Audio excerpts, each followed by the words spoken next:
left. Actually got the ball. Yes, everybody, welcome back to the Irish Hotspur. Welcome back to a game day, another game before international break. This is our last opportunity to gather a win before an international break, before things start coming thick and fast. And that's what the majority of people are talking about here, where it's a game away from home, early kickoff at a difficult place to go in Ellen Road, and it's before the international break. It's one of those recipes for a Spurs disaster. But let's see if Thomas Frank this time around can change things, because he did have his first crack at trying to get a good result before going into an international break. That was against Bournemouth, who, maybe, let's be fair, they absolutely dominated us and probably deserved it, but they are kind of looking like one of the best teams in the league at the minute, this Bournemouth side. But I would say Leeds United, not as much. Then again, a lot of these promoted teams look a lot better than last year's promoted teams. They're giving a good shot. They're giving a good fight. Even Daniel Farke is changing his tune here. He's not as much of a Russell Martin as I kind of labeled him in the members' previews. Kind of changed up his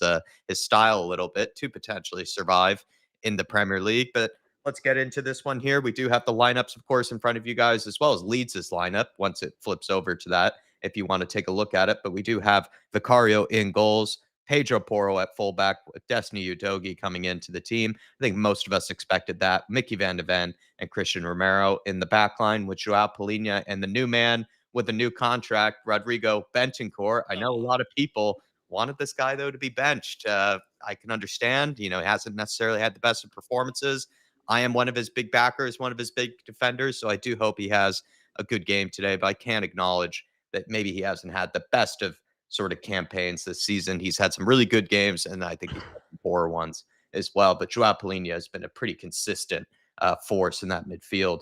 But Wilson Odobert is playing on the left once again, with Xavi Simons down the middle, which is what everybody wanted, and then Mohamed Kudus out on the right with Matisse Tell up front. Just quickly for me on that, I mean, Matisse Tell gets another opportunity, I guess. That's the way I'll look at it. The guy can't complain for not being given opportunities by Thomas Frank. I can kind of see the logic to an extent, in that I have complained that Richie has really offered nothing in the last few games. He's not really working as hard off the ball as maybe you would like, which is one of his best attributes. He's not really winning anything in the air. He's not really holding up the ball when the chances have fallen his way, and some of them have been pretty easy chances. He's not taking them either. So at that point, you might as well just have me, Dave, or the tea lady up front. So I guess you can go with Matisse Tell just to see if he can just be a little bit better than that. And then with Wilson Odobert, just quickly, there was I complain a lot about the journalists in the pre-match press conferences for asking pretty dull questions. But there was this lady that asked a question about how Spurs' attacks have had about 49% of them go down the right-hand side, and then the 29% was down the middle, 28% or something was down the left. And I thought that was an actually pretty apt question to see what Frank thought about that. And he did sort of name drop the fact that, the player he's feeling confident about that has been growing on him. He said first was Wilson Odobert. Next, he said Xavi Simons, but he didn't name drop anyone else after that. So I wonder if that really shows that he doesn't really have much of a confidence or really much of a feeling that Matisse Tell can play out there, or a certain Brennan Johnson as well, because we all know that Mohamed Kudus is absolutely nailed down that right-hand side. But yeah, that's just my little initial intro, my initial rant. Just some interesting things to gather, because maybe this lineup was a tad bit predictable to some extent with what Thomas Frank has had to say. And also, we all know with Bentancur's new contract, kind of was always bound to start. But Dave, I mean, was there any uproar about the lineup when it came out during the pre-match build-up? No, I don't think there was. I think fans are pretty satisfied with the lineup. I think when you look at it, I think the defence, goalkeeper, and probably the two in the pivot were probably expected. I think the big surprise for me is him unleashing Xavi Simons in the number 10 today. I think you made the point, he had to go there against Wolves for a few minutes. He had to go there against Bodo off the bench during the week, and he played there against Doncaster. I mean, being honest, I haven't really been over enamored with what I've seen. Don't get me wrong. I see a player with plenty of potential. He keeps getting into the right spaces, and I think eventually it's going to click.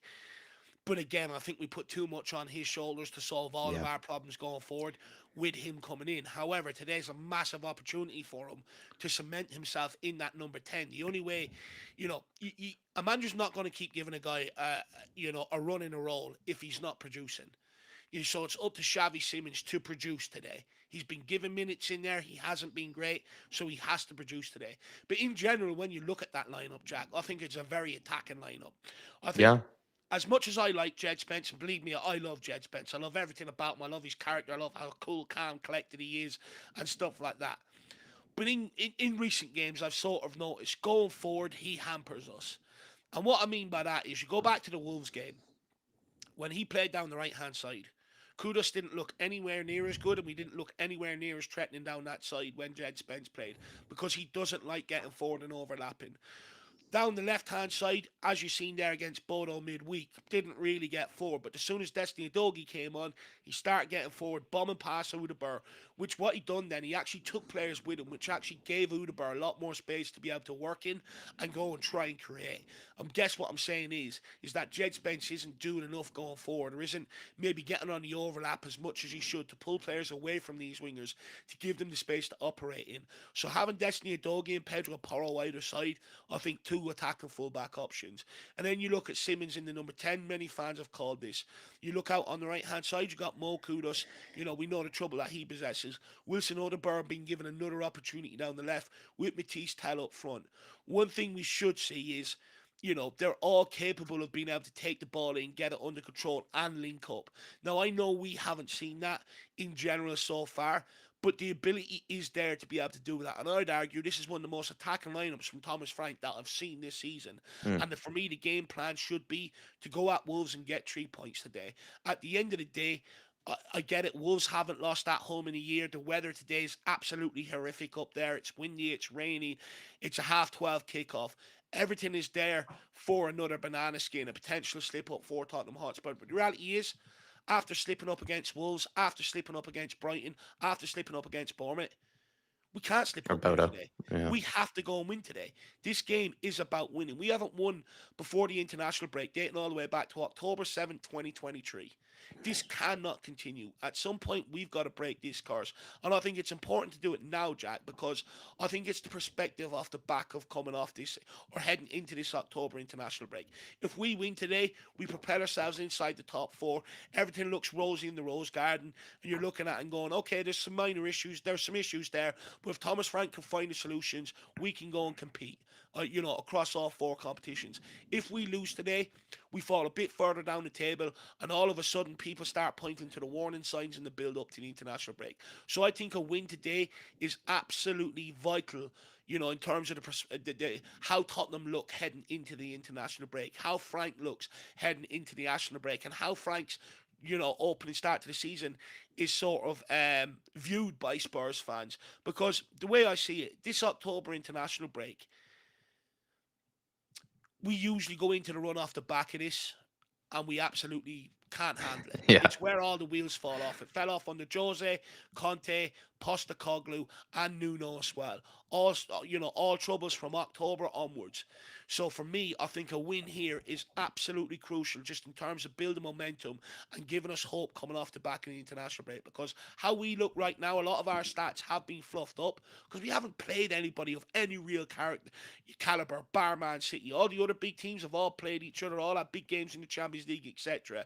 So we have to make the best of this run that we have now and put points on the board. And I don't want to see any fans, if we don't win this, justify a point away to Leeds, just like they justified the Wolves result, just like they tried to justify the Bodo result. At the end of the day, it's not good enough. These are games now where we need to stack points. So these players better show up. If we don't win today, it's not on Thomas Frank, this one, because we have a history of losing going into the international break. But at what point did the leaders step up and say, guys, these games really matter. You can't drop points because that has a repercussion at the end of the season. And come the end of the season, it sort of has a repercussion in terms of what we're trying to achieve. These are the games that we have to make look routine and get over the line. And lastly, sorry, Jack, Matisse Tell. Huge opportunity for the kid. Now, Yeah. I know a lot of people may not agree with the selection, right? But for me, Richarlison had 10 touches the other night. 2 of them came from kickoff. It's nowhere near good enough. He's not scoring goals. He's not linking up play. He's not winning balls. He's doing absolutely nothing. And I know Thomas Frank's hands are tied. Matisse Tell hasn't taken his opportunities either. But you can't keep persisting with Richarlison. I think until we get Mwani back and Solanke back, I think he's just going to have to chop and change between the two because he's clearly not going to give Dane Scarlett an opportunity. So he's going to have to chop and change between the two and try and get something out of them. But make no mistake, this is a massive opportunity for Matisse Tell. And look, I'm not his biggest fan. I've sort of always questioned whether he's the right player coming in here when we brought him in here on loan. However, we need this guy today. Yeah, We need him. 100%. He has to turn up. And it starts by making connection with the ball in front of goals. You think if you make connection with the ball, like you didn't against Doncaster, I think you'll find the goals will come, Jack. It's an opportunity for a banana peel, and it's an opportunity for a huge, huge triumph. If Spurs were to pick up a win today, because it would go against the whole trend of what we've seen before, like you very well put, with the international break, away from home at a club that has not even lost, in over a year. Very good record there. A team that's also, I think, kind of punching so far a little bit above their weight, or at least above expectations. If Spurs pick up a win here, I think it would really be a massive triumph going into the international break. Also goes the other way as well, where it really would be a bit of a letdown for us to once again sort of follow the trend of many previous campaigns as well. Something that for some reason just continues to happen and continues to go down the same route. So it's opportunity for Frank to break that mold, break that trend. Let's get to some lovely people in the house, and we're only about 10 to 12 minutes here away from kickoff, so do get ready here, everybody. The chat is moving relatively quickly, so please, everybody, smash the like button while you're in here, but also as well, do get your comments in, and do consider as well becoming a member of the channel. But I do have Ribsy85s at least at the top. I know there were some people in there before that. I think Swim Master was in there as well. Big up to you, Swim Master. But Ribsy85 saying, yeah, I really wish we actually stopped losing these before international break. Come on, you Spurs. Completely agreed there, Ribsy. Robbie Keane, every time this situation happens, it's a chance to close. That's the other thing, right? Chance to close the gap. Chance before international break. We have always ruined it, says Robbie. So I have no hope to win this game. Draw would have been good. As the ancient said, if you can't win, don't lose. I think Dave wants a little bit more than a draw in this game, by the way, Robbie Keane. Alpesh Patel saying, good afternoon, Dave and Jack. Oh, dear. Tell up top just says it all with Frank, who can't even trust Johnson up top. Listen, I think he had to go with someone other than Richarlison, to be frank. Richarlison's he's had his opportunities recently, and he has been useless. If Dominic Solanke were available, if Kolo Muani were available, they would 100% be starting this game. So I think he was just going to go with someone pretty much no matter what. And Tell we know is fresh, whereas Richarlison has played a few games in a row now. We know as well that he's a guy that's very injury prone, so that could also be part of it. Frank might be a little bit worried about potentially hurting him now, and then you don't even know if Solanke or Kolo Muani will be back anytime soon. So he might just have to make a difficult decision over it. And then with Johnson, listen, I know every fan wants to see him up top. Very few managers put him up top. Ange didn't do it. Frank hasn't done it. Even the Wales national team doesn't even seem to do it. So I know everybody wants to see it happen, but it just doesn't, for whatever reason. I'm not going to go on a huge Johnson rant, though, right now. Alpesh, big up to you, though, sir. Hopefully everything's all right with you. And then we also had some others in here. Sweeney Todd, appreciate your support as a member. Shemi Tan, Morning Sleepy Jack, and Mr. Davo. Hope you're both doing well and has a large pot of coffee nearby. Don't worry, Shemi Tan. I'll be getting the coffee through me. Davey Shire, good to see you as always. Hopefully you're keeping well, my friend. Harmless Potato, good to see you. Great name. John Tucker as well. Big up, guys. Big up to you, Johnny Tucker. Hopefully you're all right. Trinidad is in the house as well. Smash that thumb, everyone. Today, the international curse will be broken. Come on, you Spurs. 3-1 to the Yids. Big up to you, sir. Big Donk is back, says MV Joker Davis. Big up to you, Eddie. Really appreciate your support, sir. J Mac is in the house as well. Good to see you, J Mac. And then Darren Johnson saying he was missing me. I appreciate that. Darren King Hoddle, a goal for Tell would kickstart him. He needs something for his confidence. I think it would do his confidence a world of good. Scoring in the Premier League, especially. He failed to score against Doncaster Rovers. Looked like it absolutely shattered him. To score in the Premier League would definitely be a huge adrenaline boost for the kiddo. So I think we're all rooting for him. Even I'm kind of in Dave's camp. Haven't necessarily been, the biggest Tell proponent or Tell lover, but if he did score today, I think it'd be everything that we need. We need them to perform today. So I think we're just going to get behind absolutely everyone to do it. It would be a massive triumph for Tell. It'd be a massive triumph for this team to pick up a win today against all, like I said, like Dave brought up so well, all the trends that have happened in previous seasons. It would be absolutely huge. Daniel Larson, member for 41 months. Big up, Daniel, in the big 40-month club, sir. Appreciate you, by the way. He's saying, love the new layout, lads. Big up, gents. Come on, you Spurs. It was good to have you on the fan show the other day, Daddy Larson, and hopefully everything's nice and cool for you up in upper Norway. You know, we're away from the Arctic Circle after Bodo Glimt, but hopefully everything's okay for you up there, sir, and having a good start to your weekend. And thank you for as well supporting the channels for as long as 40 months. Absolutely class. Tony Southfield, good to see you. Afternoon, gents. Come on, you Spurs. Come on, you Harris Army. Please pay your rent and hit that like button. Tony, love that, by the One of way. the only times I'll be called a gentleman, Tony. Dark Sun G with the super chat. It's surprising to see Bournemouth at second currently.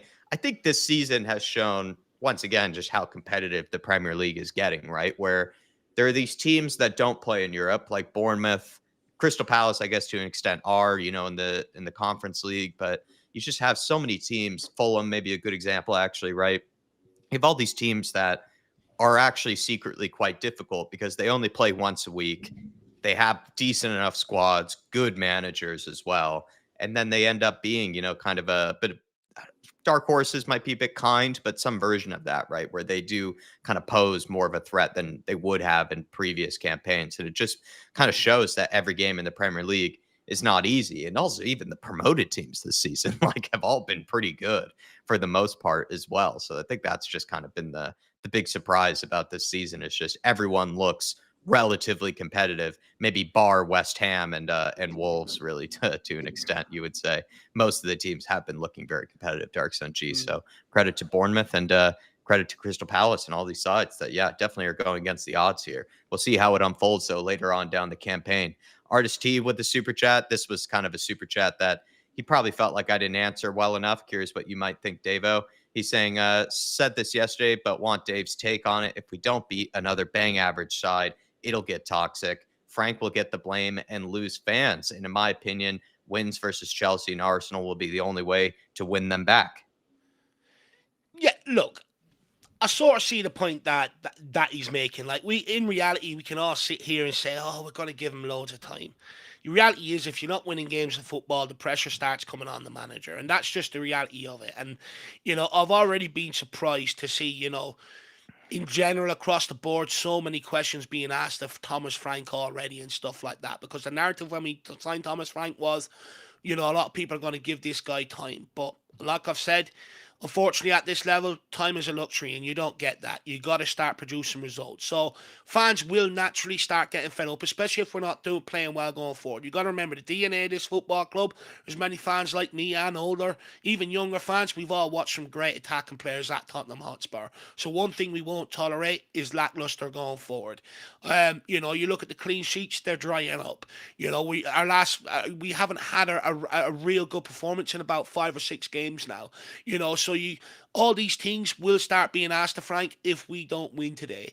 However, I urge fans, you got to look. Not everything is Thomas Frank's fault. Don't get me wrong. Going forward, it's a problem. We were told that Frank is this guy that is a solution, finds solutions to problems. He mixes up formations, hasn't really helped himself in that regard because he hasn't really done anything to try and fix the form, you know, the issues going forward. However, with the injuries with us still 1 or 2 players short across the front line in terms of players coming in, I think you are going to have to show Frank a little bit of time and a little bit of patience, you know, on that. And at the end of the day, like I keep saying, hiring and firing managers at Tottenham Hotspur without producing the players and fixing the problems the way Chelsea used to do it under Abramovich is never going to work. You know, you look at modern, like, you know, I think there's this sort of thing in football now where it's like, this guy's not working, get him out, get in the next guy. But if Liverpool took that approach with Jurgen Klopp when he was having 4-3s with Bournemouth and stuff like that, instead of going and backing him with Van Dijk and Alisson, they would never have reaped the rewards of it. You know, we could sit here and say Man City throw money at Guardiola, but the reality is, the reason why they've been so dominant over the last decade is because they've kept this guy in the dugout. You know, you look at Arsenal under Arteta, most of their fans wanted the guy sacked. They kept him, they backed him, and now they're up there challenging. Went to the semi-finals and quarter-finals of Champions League last year. The reality is, you know, in order for Tottenham to really kick on, you're going to have to give a manager time, and you're going to have to keep backing him in transfer windows until the problems are rectified. I do hear what you're saying, Artist T. I'm sort of in a bit of limbo here myself because on one hand, I'm not exactly overall happy with everything that I'm seeing right now from Thomas Frank, Yeah. but I do see the positives, and I don't also blame him for everything that's going on when some of the stuff has been happening under previous managers. And I'm also of the opinion you got to give a manager time at Tottenham. So I'm in a bit of a weird limbo. To be honest with you, I'll see how I'm feeling after today's game, RST. But I think you and Jack actually both have valid points. Like, it's way too early to be turning on the manager, but naturally pressure comes when you're not winning games of football. Way I'd probably see it is, and I think I mentioned this yesterday, I think just picking up results is really just what helps out a manager most. Like, however you do it, really. Of course, we would like to see the football be a bit better. But if you're sort of a manager at a top club, what you can sort of try to do is pick up results while at the same time trying to gradually improve, the style of play. But you've seen so Good many man. other managers that, like I Come on, said, Spurs. the Russell Martins of the world who have like always said, "Oh, like we're building a style of play, we're building a style of play, we play our way." Ange Postecoglou, for example, as well. But then the results aren't really going with it, and so Matching it, it's kind of yeah. a two-edged sword, really. Like I think it is at the end of the day at a club like Spurs, it's about picking up results, and then you hope over a course of a period of time you see also the style of play and you see the actual football itself start to improve. But I think most new managers, like they do themselves a favor. I think even Sean Dyche said this on a podcast or on the overlap or something. At the end of the day, like it is kind of just about coming in and getting results and picking up Gotta get wins. results. Yeah. And then you over a course of a period of time, you want to also see the football improve as well. But it's just one of those things. I think at a top club, it's just about picking up wins and it's about picking up results. One, And for the most part, I think Frank is doing that. It's just that, yeah, the style of play just hasn't been following suit with it. So then when you don't get a result and the style of play is not that pleasing, it does upset fans. And I can understand that. See, I think managers have a really tough job coming to Tottenham because of the way my owl lad grew up watching Tottenham, the great push and run side, picking up trophies, entertaining to watch.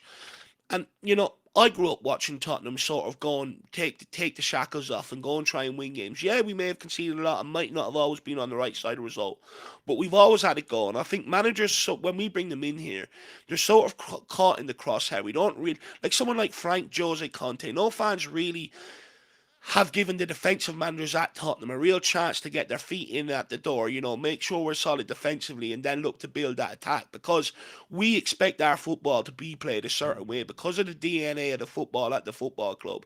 And ultimately, that's what Frank is sort of being pinned against. He's come in here, he's helped this team keep clean sheets, which has given us the basis to be able to go and try and nick some results that we couldn't last year. He's helped us out with set pieces. But what's the one thing Spurs fans are referring to? We're bored. Entertain us. Which shows that these managers are expected to play a certain way to be able to appease Tottenham fans. So it's a very, very difficult job for managers coming in here. But at Yeah. the end of the day, when we don't have world class players in the forward line, it's a very, very difficult job for Thomas Frank. And I think fans have to sort of acknowledge that. I know that a lot of fans thought Tell was this great baller and Simmons and that as well. But the reality is, it just takes time. Yeah. But we are about to get underway Yeah. here. The sun Dark looks like Cent- it's out temporarily. I can't wait. Artist T, I'm pretty sure I got your comment right. Like he's saying, please read aloud, I don't think he was happy with your answer, though. maybe not, but he was saying, please read out my reply. I missed a word and it's kind of important to my super chat. I'm pretty sure I read that correctly. Like you're just saying only wins against Chelsea and Arsenal will win them back. I'm pretty sure that's what I said when I read out the super chat, that those would be the only types of games that would win fans back over in case this result doesn't go the right way. I'm pretty sure that's what I implied and what I read, but maybe, I don't know, maybe that didn't come across. But we have gotten kicked off here, everybody. So do sync up with us, please. Come on, you Spurs, let's go. Why Jack's syncing up the scoreboard and that? I go with Adrian Cheese. Says, big up, lads. Over lines on our right. It'll cost us. I mean, look, that was one thing I was concerned about when I seen a quote coming out of Thomas Frank's pre-match press conference where he said, we attack down the right-hand side. That's where we create all our chances. The other side's finish it. And I'm sort of like, sounds very similar to what we watched last season. The left-hand side created everything. The right-hand side finished it off. And all we've done is sort of just flip the problem, sort of mirrored the problem.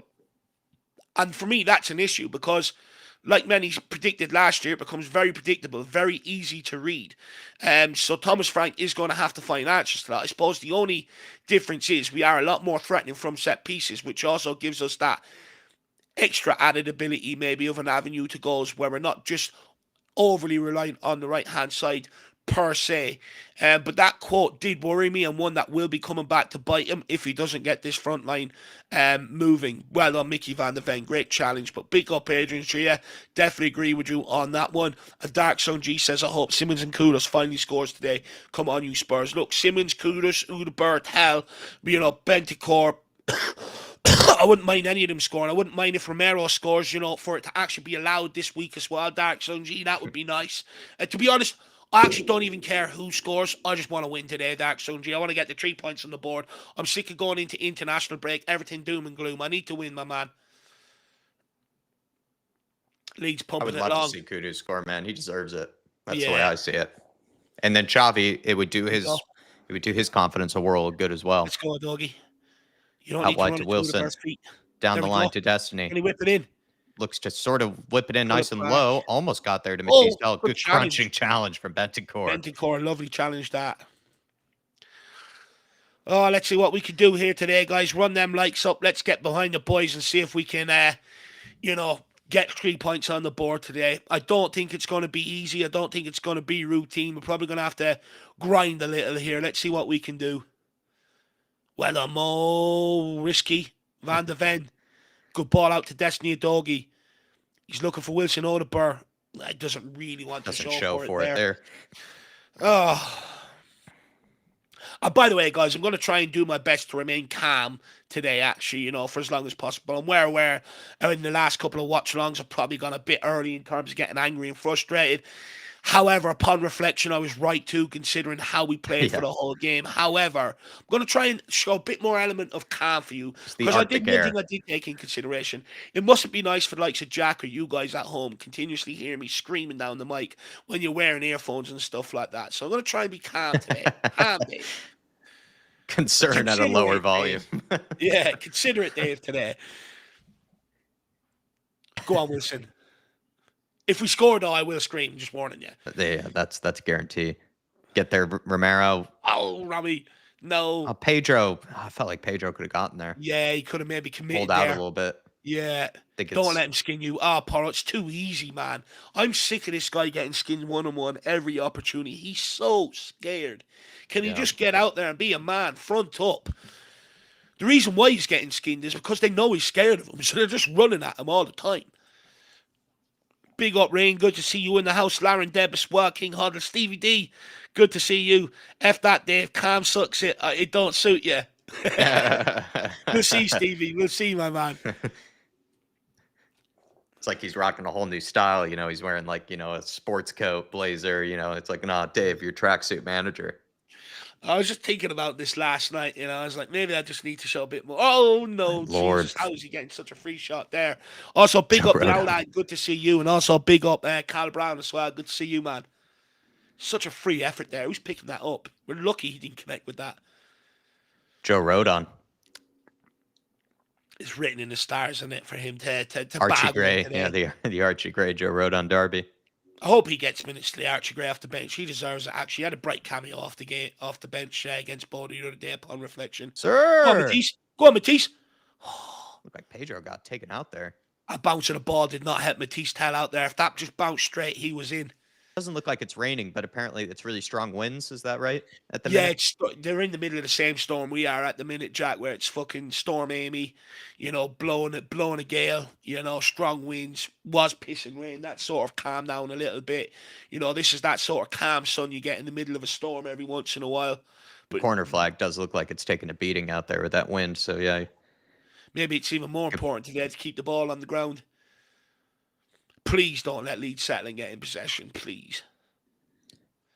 Xavi Simmons and Matisse Tell both kind of high up, given time for the center backs. Out wide to Okafor. Going down Pedro's side. Oh, my Lord. Pedro takes him out. The minute I said I want to be calm, Poro turns reckless. He's testing me.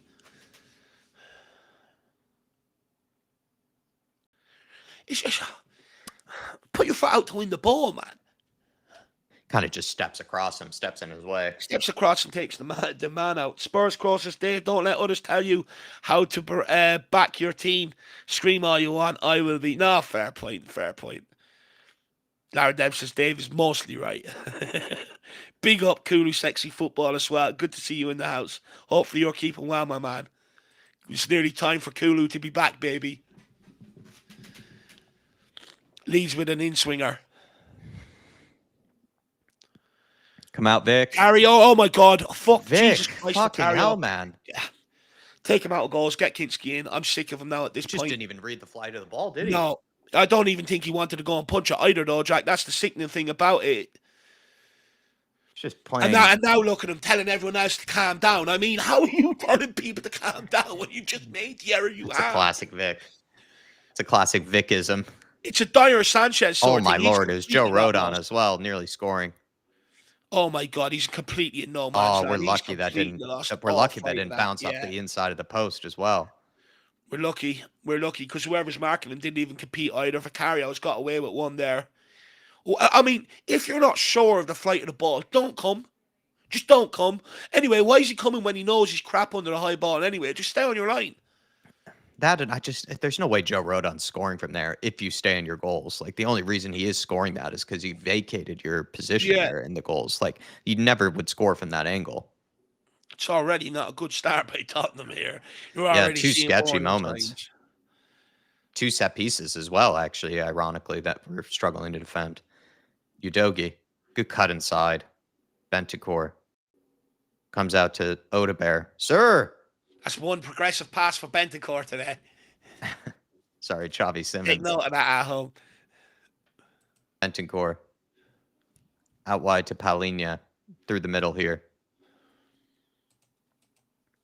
Big Ron Bomber.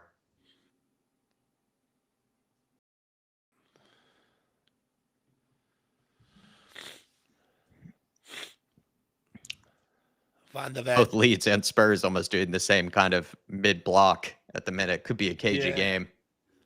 Not really looking to engage the center backs, but anytime it gets to anyone else. But you know what? I don't associate Daniel Farke's team for being ever well organised in the Premier League. Do you know what I mean? Yeah, but he's changed his tune that way. Yeah, fair. Well, who knows, how long it will last. But that's like the one, I thought he would be one of the first ones to get relegated, or not relegated, sorry, fired, but. Yeah, well, usually he is, isn't he? Yeah. Usually he's gone by yeah, because he's always been a bit naive. But he's changed it up a little bit. Wilson. Got to be there and read that. Wilson, stay switched on. That's just concentration there. This guy I actually think has looked like a decent player, this guy Bogle, whenever I've watched them. That Jaden Bogle. Yeah, or Jeremy Bogle, Jaden Bogle, I'm not sure, but he's looked very tidy whenever I've watched them. Destiny Udogie with throwing into Kudus. Great chest. Can he hold it up? Yes, he does. Into Wilson. Good play from Spurs. Right, time, Poro. Get it in. You've got 3 or 4 overloading the back post. Too long. Show more. Should he have whipped it in there, or is it all right to keep possession? Yeah, man. Do you know what? Though, never into Kudus, so he gets turned. Strike it. Have a hit. Oh. Play Wilson. Clip it out. Lovely into Udogie. Lovely play. Have one. Palhinha. We're all asking them to pull the trigger. It. Sir! Stay on. Right, down to Wilson. Now get Wilson it in. Whips it in into the danger area. Palhinha! Trying to repeat his heroics against Wolves last weekend there, João Palhinha. I don't blame him. At some point, we were asking them to pull the trigger there. That was some decent play, though, I think it was a combination of Xavi, Kudus. Yeah, great play from Kudus. The hold-up play from there. But I think it was a bit of a combination of Kudus, Tell, Odebear, Xavi. They kind of all got involved there, so that was nice.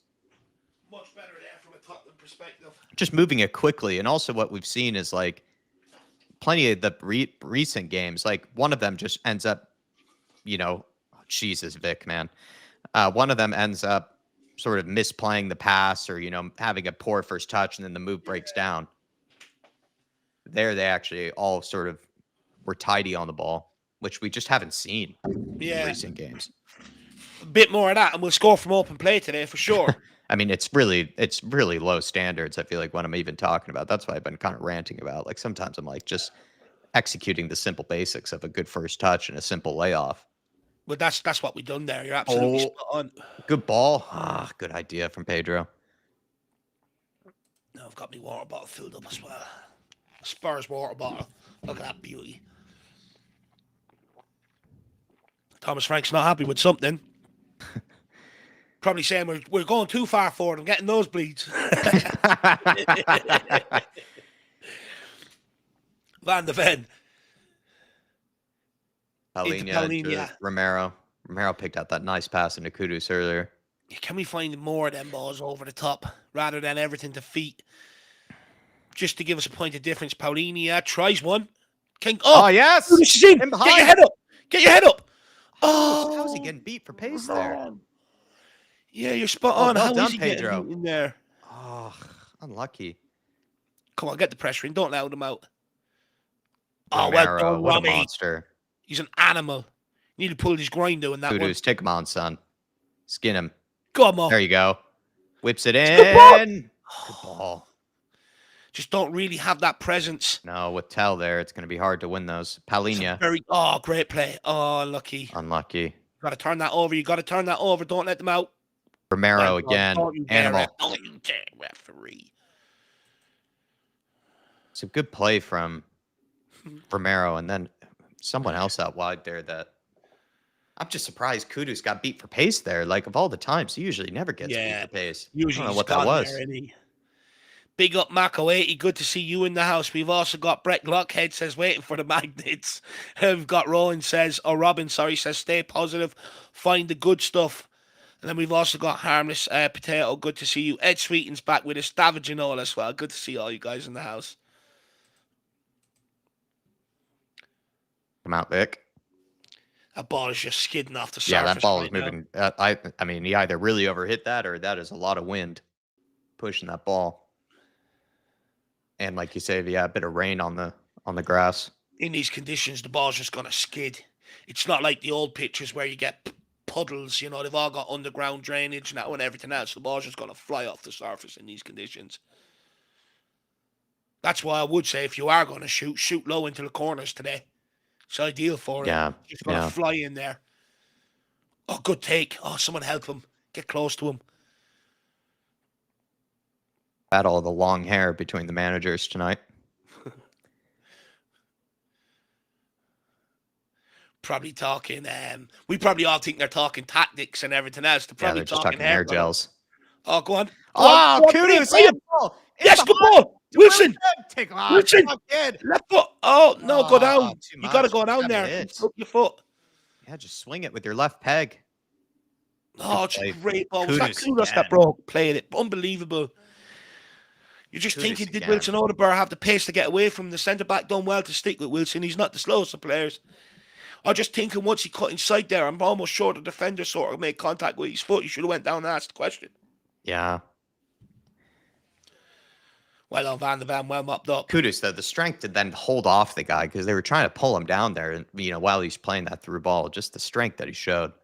Even just bursting through the middle, remember when Moussa Dembele used to do it? He was impossible to knock off. That's what it's like with Kudus. Oh, go on, the doggy. Oh, you pulled out. Van de Ven, good pressure. Ooh, gets skinned though by Aronson. Good play by Xavi Simons. No way. Hotspur, well done. Lay it off. Right, Mo. Matisse Tell was trying to make. Poro. Take it down. Hotspur. Go on, Simmons. Let's see what you got now, kid. Doggy's gone. Play him. Oh, play him, Doggy. Get the head up. No, wrong option. Bang it. Again. Poro, get it under control. Play Mo. Let's give it to Moses. Yeah, get it out to him, man. Kudus, into Bentancur. Did a Doggy take the wrong option there? I think Udogie took the wrong option. I also thought maybe Hotspur earlier could have probably brought it down. Unbelievable by Simmons. Yeah, that was a great poke. Yeah, it's straight at the goalkeeper. I mean, he hasn't even given that player a chance to get on the end of it. Is he being selfish there? Is that what he's doing? He's going for goals? To be honest, I don't even think he was trying to shoot because he's been in that position before and he's never shot. It's hard to know, really. It's strange. It's 12:30 kickoff. You see things you don't usually see. Big up, Vijay as well. Good to see you. We're Spurs TV. Scotty Hynam. Matty Bynum. Good to see you, my man. Dan Legend. Coys. Great to see you. Big T's in the Dan. house. 24 C's in the house. Good to see all you lovely fuckers. With that, Absolute legends in the chat. Appreciate you guys. Oda Jack Bear. Nady's return to pro clubs last night was great to see. Oh, well done. Oh, Let's go, Shabby. Simmons. Play him again. He's He's off, on. man. He's off. What are you doing, lad? Oh, never mind. Have it. No, Have it. Now it is. Oh. Jeez. Oh, man. Brilliant skill from Xavi, but way too late. Give it earlier. Yeah, Way too late. Give it earlier. But we're showing signs of looking a bit better in terms of on the possession going forward. We're starting to create a few little breakaways here. Now, do we just have the end product? You know, we've taken some shots from outside the box, but they've not been panic shots. If anything, you know, they're like little openings. Yeah. Too. Be nice just to. Well, I Put one guess in the back the of one the net. little chance we had there was for Odebear. That was the one chance in the penalty area that we actually had. Can't help but feel, I don't want to say it, but Johnson probably would have buried it. Yeah. This is the thing. Or at least You know, here's Frank the kicks thing one. with Johnson. He pulls the trigger. Like Odebear just doesn't even pull the trigger there. Whereas Johnson, Yeah. you know, he's like He would have pulled he it. hates, you know, taking extra touches. You know, Yeah. he's actually less confident if he has to. Oh, dog, he gets caught out here. Yeah. Van de Ven's got to come across. Romero deals with it. One of the midfielders has to get out there. Oh, that's Good. beautiful. Oh, Palinha, what a monster. You know what I love? He's seen the danger and he didn't stand and try and block the shot. He ran at the guy. How many times have we seen Spurs players stand off them there? It's brilliant from fucking Palinha. Absolutely brilliant. So brave. Determination. 17 minutes in, Leeds have a corner here. Just got to defend this, Tottenham. They're getting excited about set pieces. If they've been working on something, Leeds. Big up, Reckless Madness. Nicholas Walker says we switched to a 4-4-2. I think when we're defensively, we're kind of a bit of a 4-4-2 where like Xavi and Tel sort of press together. Not even really pressing. They're just sort of standing next to each other, not allowing maybe passes through the midfield. Yeah. Into a dangerous area, but Palinha there to clear.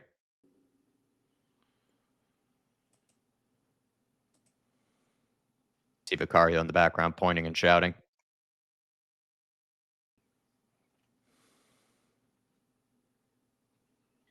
Alan, you're up nice and early. Big up to you, sir. Big up, Al.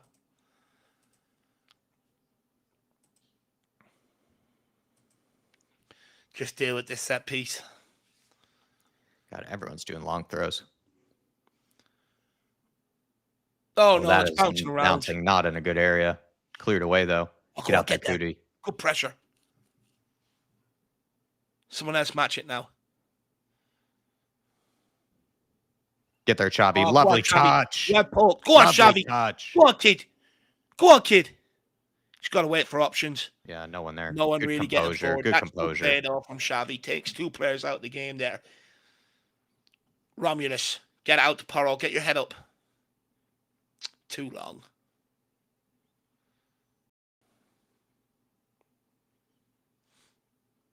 Palinha. It's like since Thomas Frank said we don't create down our left, it's like we're trying to prove a point today. By continuously going down the left, lad. Rami, good ball. Ball over the top to Pedro. Beautiful ball. Take it down, Porro. Well done. Kudus with a little time. Benton Fee Rodrigo.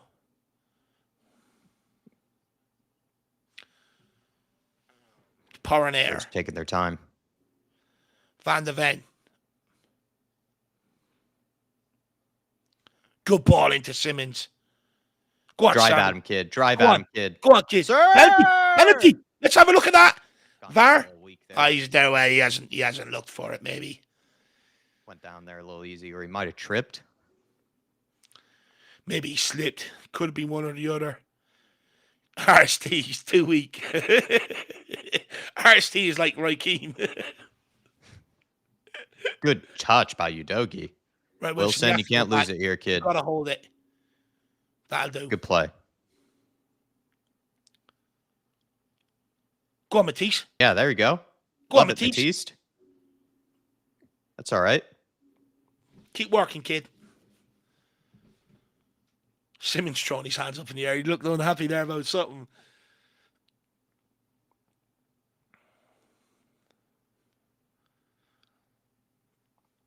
We're doing a good job not allowing Leeds to actually funnel that ball into the midfield. We're cutting that off very nicely. We're looking better in the build-up play, I would say, at the minute. They've looked dangerous from set pieces, so that's kind of my worry right now.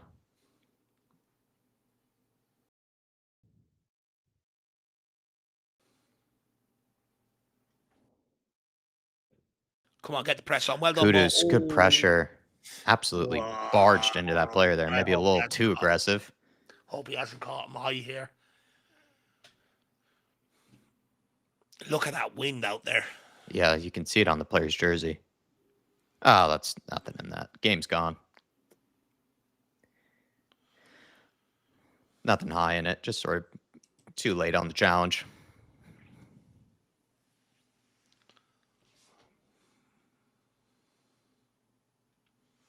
What did he do to his arm? I didn't see. He's got some sort of wrist joke on.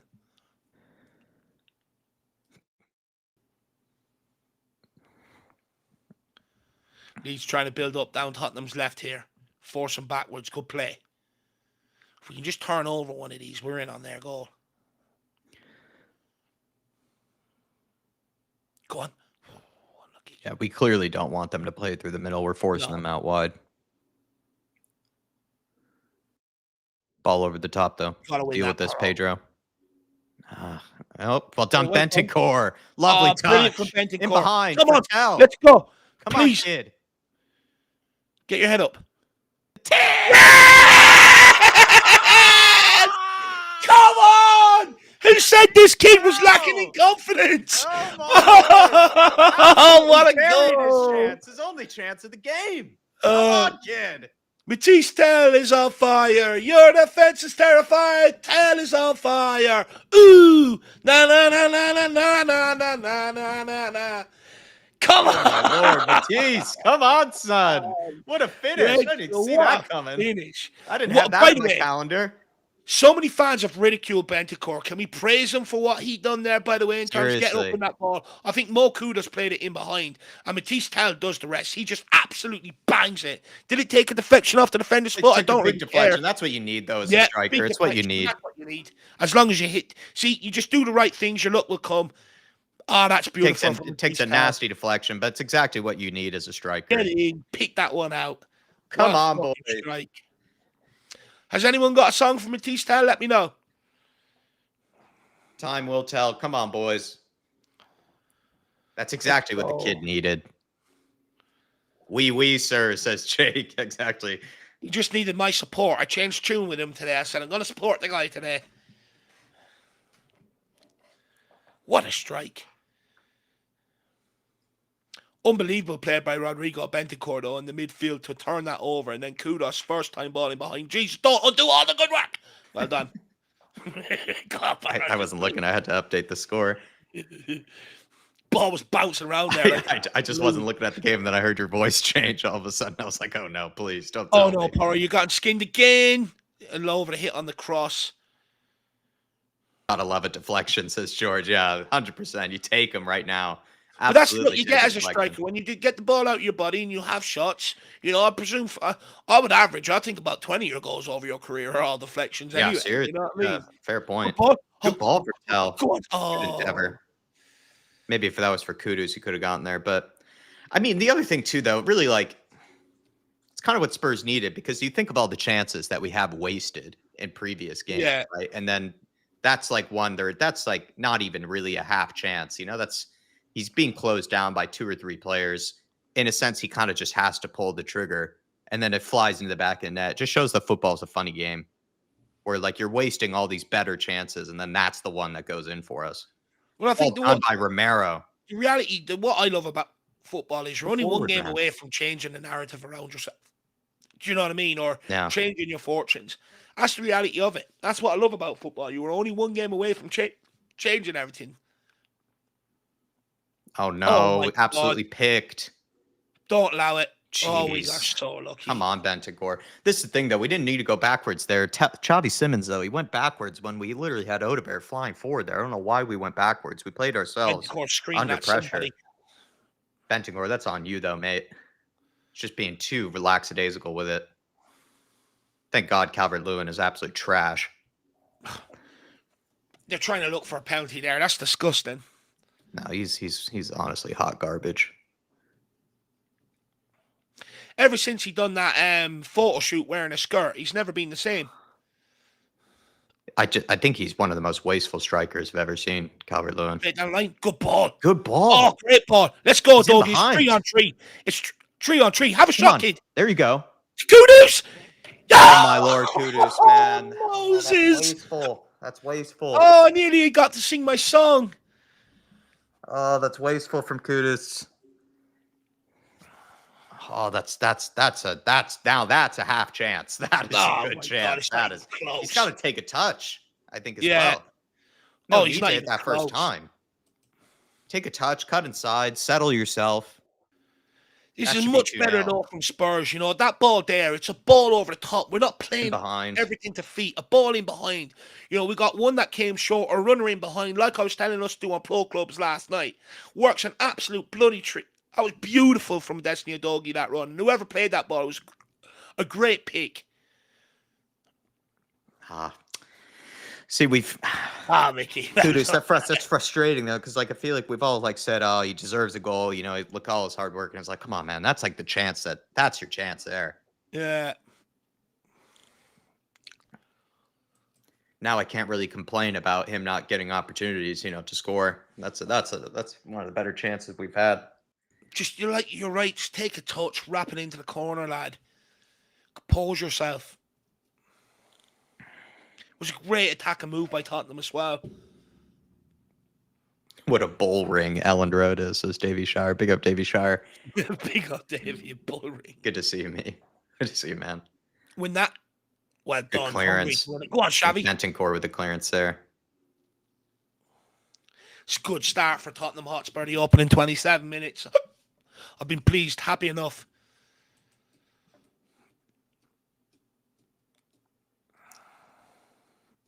Big up, Shawnee Maddox. Good to see you, buddy. Hopefully you're keeping well.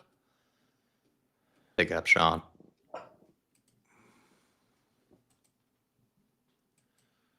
I'm in a good mood today, Sean. Don't put me out of it, please.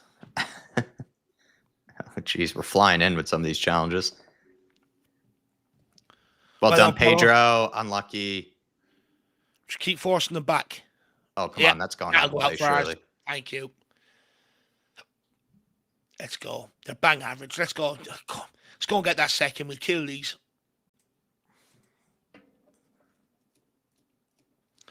Robin says, come on, you Spurs playing well. Let's go. Rain says, V has broken Dominic Calvert-Lewin. Yeah, he's walking around gingerly there. Big up K32. Come on, you Spurs. Shawnee Maddox, I feel like you were pro Tell and Johnson, but why the extreme kudos hate?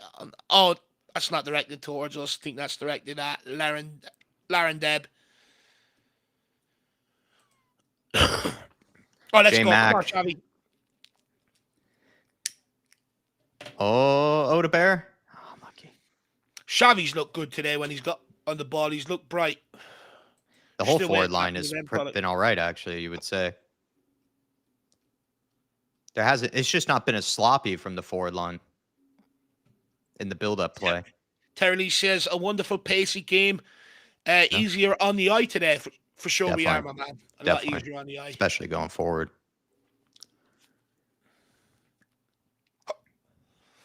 Hiccups.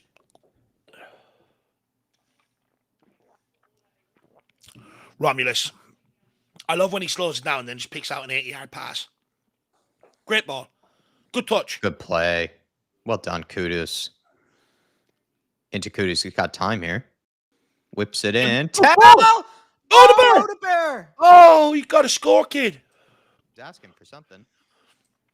It's an unbelievable ball. It's hard to tell what happened there. It's a great cross the ball onside. Matisse Tell is only inches away. I think Odebear's looking for a handball there. Let's have a look. Nah, it's not going to be given. You could see how that threw him off, though. Yeah. Matisse Tell nearly got his head onto it. Yeah. Got to take one of these chances, don't kill this game off. Bentoncourt. Another great win by Bentoncourt. Sir! Oh, well done. Take it down, Bentoncourt. Well done, Rodrigo.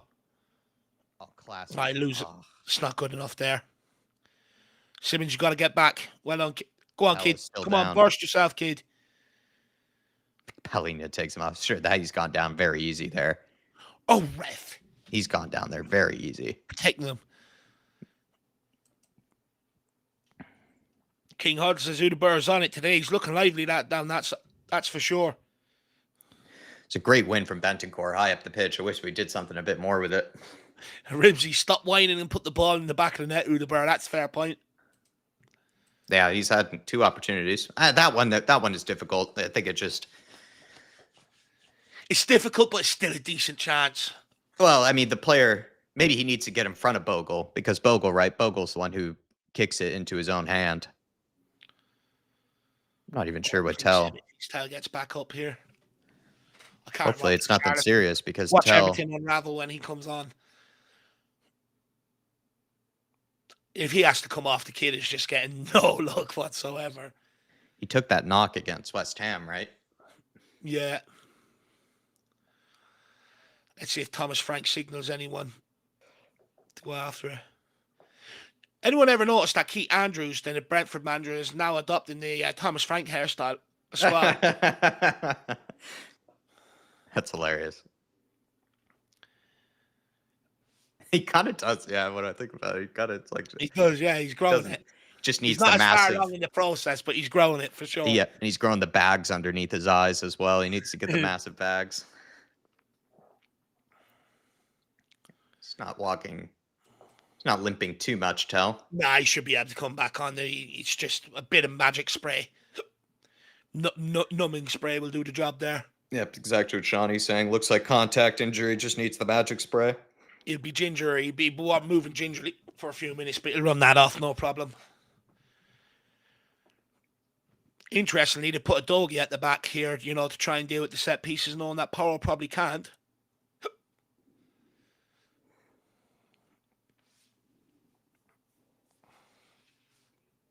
What's this guy standing there for a fucking naked drawing session? You take the free kick for fuck's sake. Referees let him take his lovely time. It's not even a good back free post. Kick. Deal with this. Oh. Deal with this. Well done, Mickey. Good clearance there from Hotspur. Go on, get the pressure on. Go on, good pressure. Go on. Good clearance.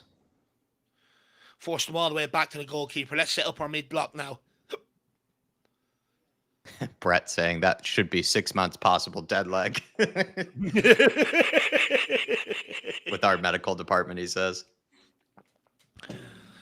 Yeah, seriously, I feel like the medical department are just always dangerous in there. No. Good what a save. Oh, Vic. no. Fuck. That was right at Vic, it looked like as well. Nowhere. I'm going to have to watch it back, but that looks like a poor save from Vicario. It flew at him with plenty of power. Maybe could have done right better. back into the I do danger question as well who's also following that up, as he saw free to tap at home. But let's have a look at it. Could Vicario have dealt with it better here? That would be 4 mistakes in 4 games now. And these are all shots that are coming at him from distance that he's struggling with.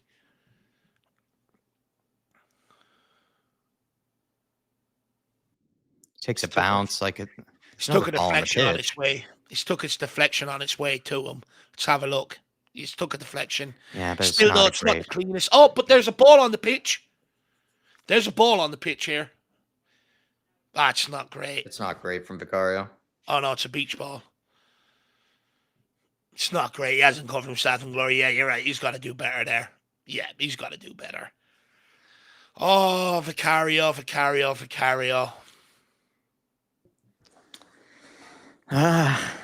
Big question marks over Vicario right now. At what point do you just give Kinski a goal?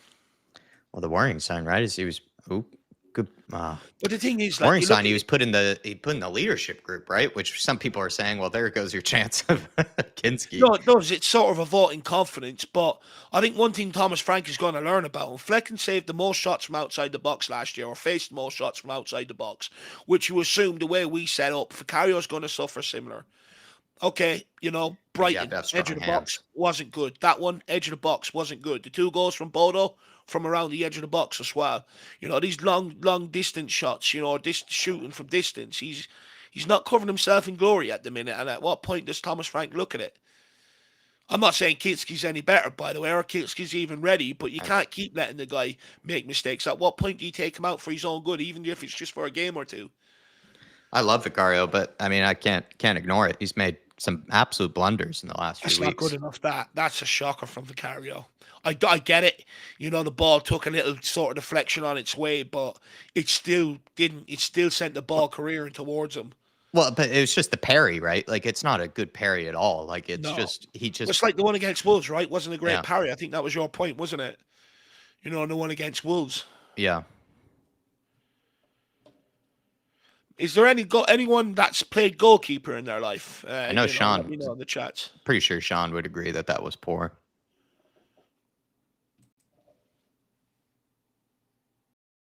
Yeah, I mean, Vicario either needs to catch that or the parry just needs to be better. I agree, Alan. I think that one is impossible to catch with the deflection and the ball spinning. It's wet as well. It's a hard one to catch given the conditions, but the parry has to be so much more better. You got to. It's something that I always hated about Hugo Lloris. It felt like when he made a save, he always parried it back into danger. I'm starting to see similar with Vicario.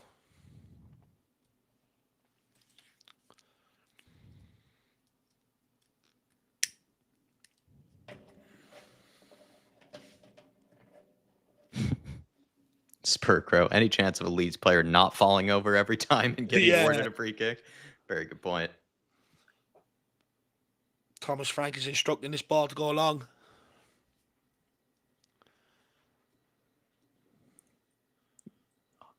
Hold up play for Ref, he's holding on to him, ref. Can we get a free, man? Kudus is going to get frustrated and sent off here. I can feel it today. He's not been given a yellow card, though. Now. Oh, it's free header. Oh, we are lucky Calvert-Lewin. Yeah, he missed it. Couldn't read that. He's not been given a yellow card, though, has he? I don't think so, but with Mo Kudus, he has had a couple of red cards in his career. He got one against us, didn't he? He sort of lost. Did he? Yeah, I think he got one against us before. Oh, yeah, no, he got that infamous red against us, yeah. Yeah, Kudus is on a yellow, actually, sorry. Frank needs to get someone in his ear, tell him to calm down a little here. People saying it's all Leeds now. Yeah, they're growing into the game off the back of that goal. But we've just given them a goal out of nowhere, though. That's the thing. It's so frustrating. Same with Wolves, goal out of nowhere. Win this. Like the clean sheets are starting to dry up because of Vicario's mistakes. Go on. Yeah, it just kills momentum. It just kills momentum. But Spurs, he's got to battle back. Yeah, he's just not strong enough there. At the end of the day, you got to score 2 goals. Yeah. I mean, we had that. That's the thing, though. That Kudus chance now, really, you think about it now. Yeah. And Odegaard at the back post. Yeah, and Odegaard. Oh, come on, Spurs. Let's go. You're not really to ensure a win here, you got to get 2 goals. So, yeah. But Vicario is it's deflating a bit of a balloon of momentum. We were just looking good, before that happens. Yeah, and it also felt like chances were drying up for Leeds, and now they've also grown in confidence. Yeah. Oh, what a turn. We got lucky there. Oh, what? Yeah, wow. Yeah, he's just absolutely clattered into him. Sir! Ref, now we'll have that one. Both of those are fouls, ref. Jesus, man. No. It's getting a little reckless here. Guy's just taking bodies in midfield right now. I mean, he's just run that out of play. This guy's fucking useless. Paolini is just hitting people in the midfield right now. Oh. Yeah, it's a yellow. Yeah, it was a late challenge. Look at Daniel Farka as well. That's hilarious. Right in front of the Leeds bench. Right in front of the Leeds bench. Oh, I love him. I love Paolini. He's such a shithouse. Oh, it's good to have some players like this. Yeah, Ribsy's no one's pal. You're absolutely spot on. There's no friends on a football pitch, my man. Paolo Moratti, we're playing into Leeds' hands. They're packing out the midfield to force our build up wide. We're doing the same to them as well, to be fair. It is that sort of game, Paolo. You're absolutely spot on there, man.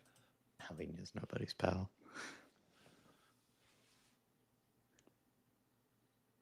Oh, well done. Well done. Good idea. Good idea. And again. And again.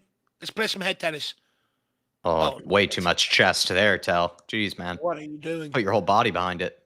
Good tracking back from Bentancur. Good tracking back from Bentancur.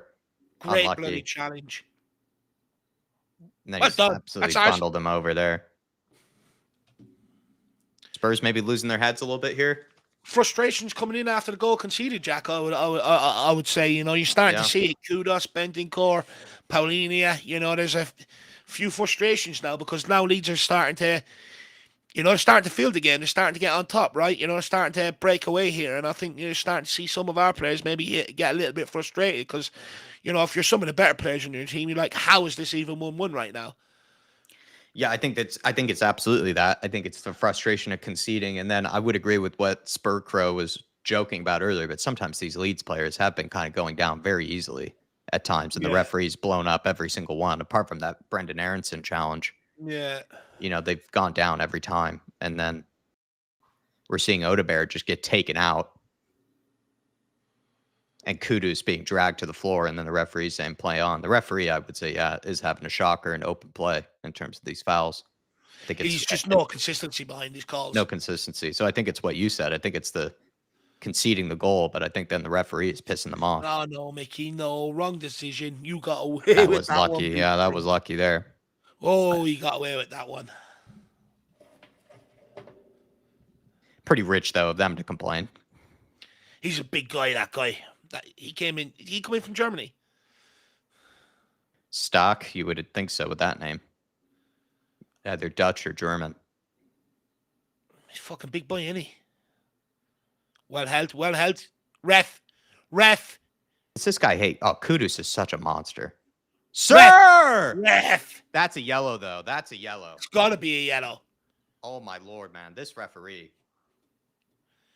Can someone check him to see if he's on drugs or drink, please? Because I don't even think he's aware where he is right now. That's also just lazy, that challenge. Like, he's just absolutely barged into him there. That's a yellow. He's blowing the whistle like that guy out of White Chicks doing the fucking thing on the dance floor. It's a joke. He needs to be checked. I don't even think he knows where he is. This guy probably thinks he's in Winter Wonderland right now. Come on, one good delivery, Poro. That's all it takes. Hoffenheim, Dave. He's a big guy, Tyler. He's good presence in that midfield for them, to be fair. One good delivery. Use the wind. It's a smashing delivery. Oh, no one dare. Good touch. Good take. Good touch.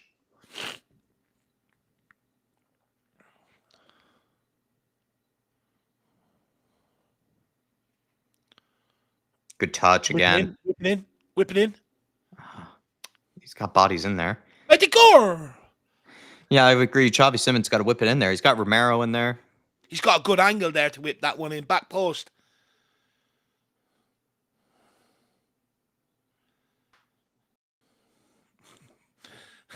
As soon as Bentancur takes a shot to try get him off, he's useless. He was key to us scoring that goal. Really has. He has the opposite of a fan club. He seems to be just... He was key to us scoring our goal today. I think he's probably won the ball back more than even Palhinha has today. When that ref, he's bundled him over. Thank you. It's great play from Palhinha. He's gone that way too easy there. I think Calvert-Lewin needs to change his hairstyle.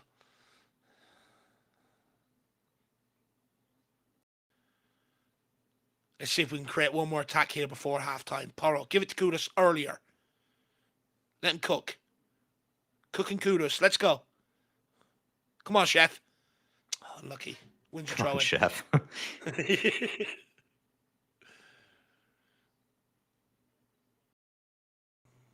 Right, Mickey, let's go. Move it out to the left. 4 minutes added on. Destiny Adogi. Into Udibur. Go on, Udi. Lovely. Go play. Oh, lovely. Great footwork. Bentancur. Now whip it in. Oh, there's no one there. Okay. Oh, go on, okay. Ball up the bar. Oh, it's great play. He's picking up another injury there. Oh, ref, this is getting ridiculous now. He's just taking players out. Calvert-Lewin should have a red card by now, the amount of challenges he's made. It's way overhit. Can we get there? No, let's have another look at this header. Was it a good save or off the bar? Looked like off the bar to me. It's a great ball by Simmons. Udebird does well to keep it alive, to be fair. Off the bar. God, good power on it. Yeah, very good power, actually. It's a difficult one to get behind. It's Calvert-Lewin better be given a yellow. Some of these challenges as well. They've absolutely just lazy, terrible challenges on us. We've been punished for it. Why can't they be? Get up. Yes, Paulinho. Good win. I love him. He does the old traditional midfield work. Goes and competes for balls. Yeah, well done, Destiny. Well done, you doggy. Let's go, Wilson. Forward. Come on. Let's go. There we go, kid. There we go, kid. There we go, kid. Oh, he's feeling it today. Oh, unlucky. That was a good challenge, actually, to be fair. Don't foul. They go down on every single little swipe. I swear, man. These diving fucks. Is that Paulinho? Yeah, I think the Spurs players are actually. I think that's why they're losing their heads. I think they're getting very frustrated by it. There is a part of that. They're getting taken out. Spurs players are getting taken out. Referee's not giving them a yellow. We're getting given a yellow on every single challenge. Big up, DJ AK. Good to see you, my man. Hopefully you're keeping well, buddy. I'll give you a nice ring tomorrow. Let's have a chat. Get after the ball. Come on. Let's create one more before halftime. Good pressure, Odebear. Onto this. Oof.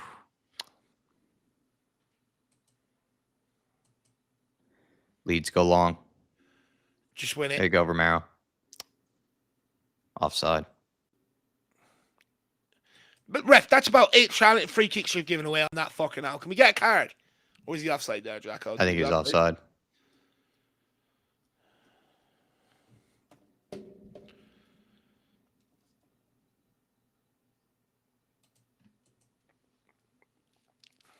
Into Kudus. Good turn. God, he's a maverick. Chef. He's a maverick. Come on, Chef. Come on, Chef. We'll have another one, please. Oh, my God. He hates Kudus. Oh, he still got it. He still got it. Oh, come on, Chef. Ref, he's just bumping him over. Like, what is Kudus supposed to do? Oh, well done, Rami.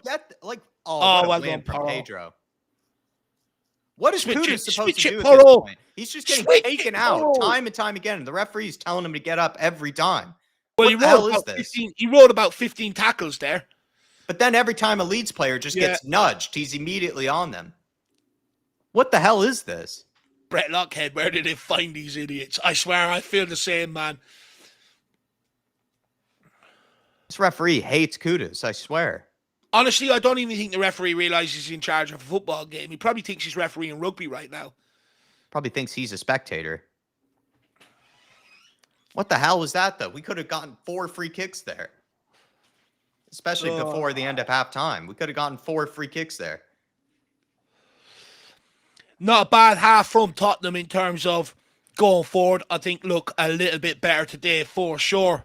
But once again, Guglielmo Vicario with a massive error has led to leading the opposition to get back into the game. And since then, I think Tottenham have found it difficult to maybe get back on top of the game. Leeds have made it a very scrappy game. Look, don't get me wrong, we haven't been helped. There's a lot of inconsistent decisions being made by the referee today.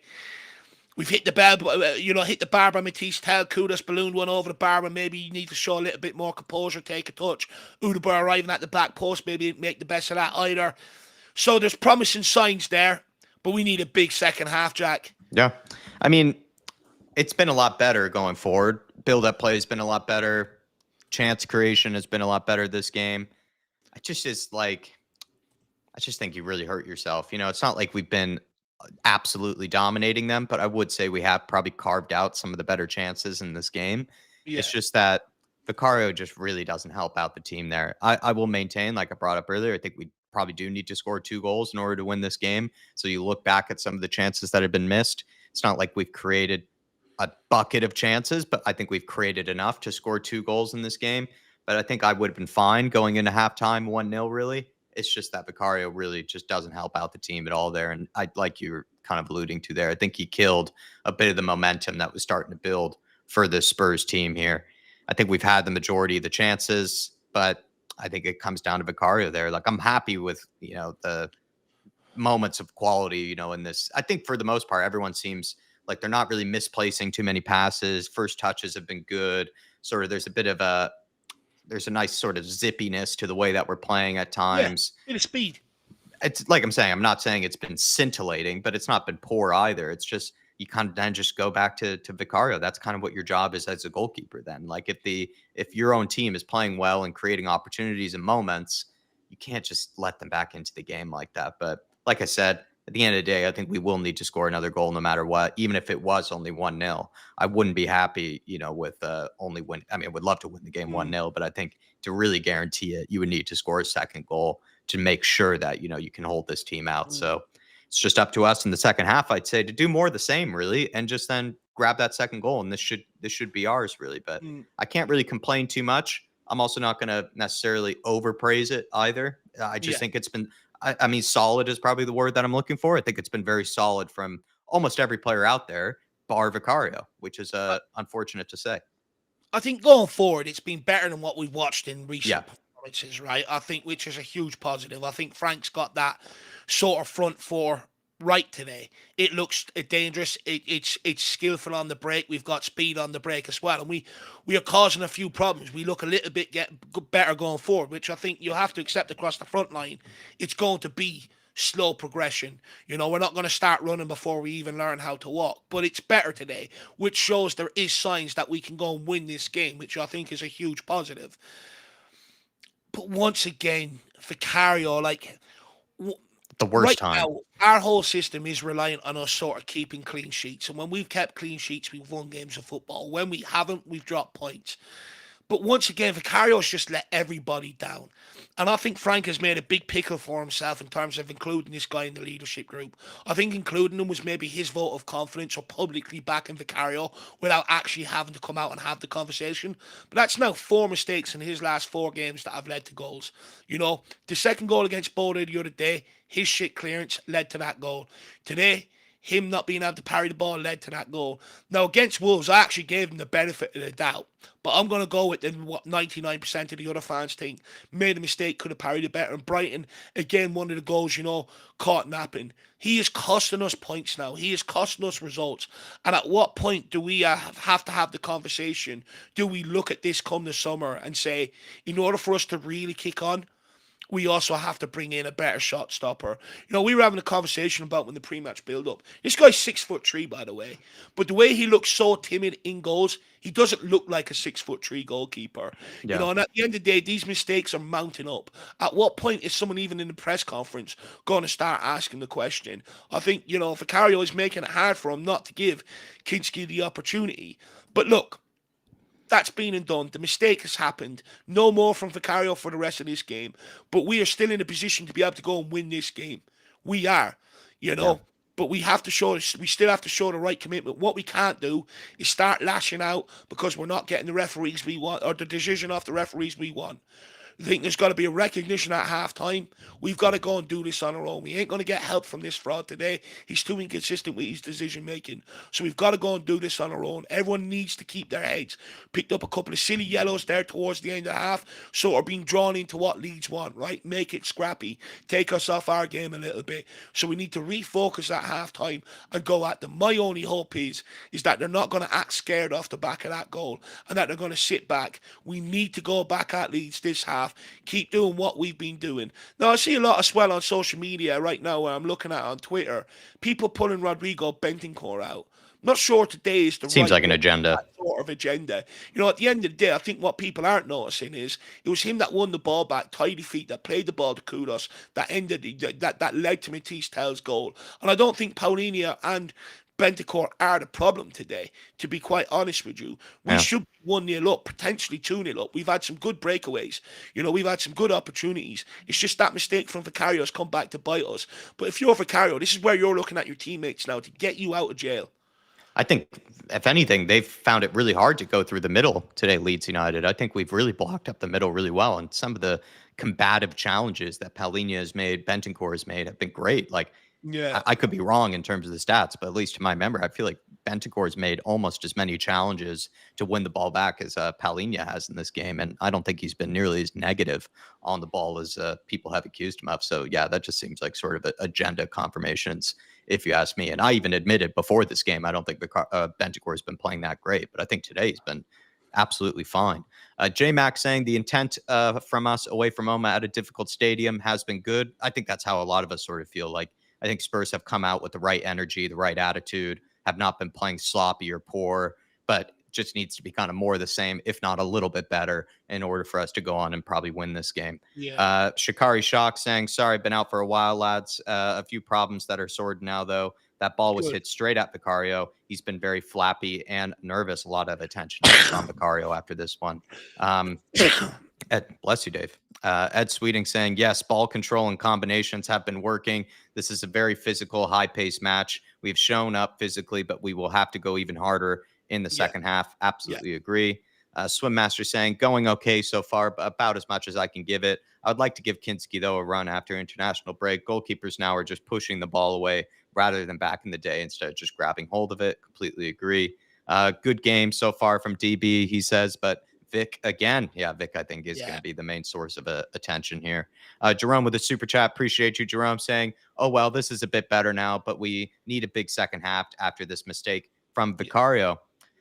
I think Spurs, if anything, Jerome, the slight frustration, I think Dave brought this up straight away, was it looked like Spurs were starting to get even more control of the game and were looking to sort of grow in confidence. And then that was just like a kick in the nuts by Vicario Yeah. to do that to the momentum. I'm happy that we haven't gone on and conceded a second, to be fair. And I can't really think that Leeds had too many dangerous chances even after that, but they did sort of, you could tell Leeds kind of grew in confidence and actually just started kind of kicking us, sort of dragging us down, made the game a bit more physical. And then Spurs players, out of frustration, which Dave brought up, were almost kind of kicking back, which fair, they're kind of standing up for themselves, right? But there's maybe that feeling that, Spurs kind of lost a bit of momentum and then started to lose a bit of their heads after, Vicario conceded that goal, because all of a sudden, there's been all these reckless challenges off of the ball and everything. But the referee also just hasn't helped the situation, really, in my opinion, Jerome. But yeah, Dave, I think that's what most people are saying is pretty solid, a lot better. And it just needs to be more or less the same, if not even better, in the second half for us to go on and win this. No, 100%. Look, well, one thing I would argue is Tottenham have not really shown that they can put in that sort of energy for 90 minutes for a long time now.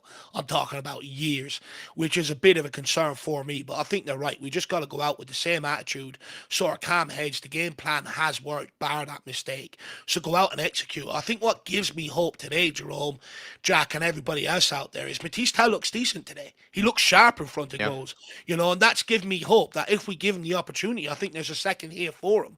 That's one thing that's been missing this year, and you've tried to highlight it so many times, Jack. A lot of our own goal, Paulinia, Van de Ven are our top scorers at this football club. Yeah.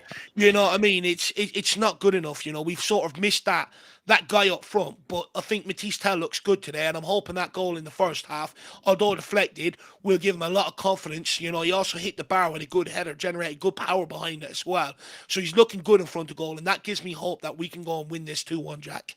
No, I agree. Just what's nice about Matista is he's only had about one or two opportunities, really, but he's been dangerous on both Yeah. of them, right? Fired the shot, of course, got a nice, decent deflection, but then even there, he generated some good power off of the header, and it's just probably unlucky that it doesn't hit the underside of the bar, or maybe bounces, towards someone after hitting the bar, and we get a nice tap in like Leeds did, off their goal. So I actually feel for the guy. I think he's been all right today. He's just been more useful than useless, like Yeah. Richarlison. Steve D from earlier saying, come on, Jack, let's not go down the referee conspiracy rabbit hole again. And then other people have been complaining about the referee. Sean Maddox just underneath saying, let's make some official complaints now, Spurs. Start acting like a big team. Referee at all, Dave, kind of hampered us, or do you think we're going a bit far with that? No, I don't think he's hampered us. At the end of the day, we've been beneficiary of some decisions he hasn't called that have Yeah, looked like he's just free been poor kicks. for both teams. He's just been very inconsistent for both teams. 1 minute you're thinking, okay, this is the bar.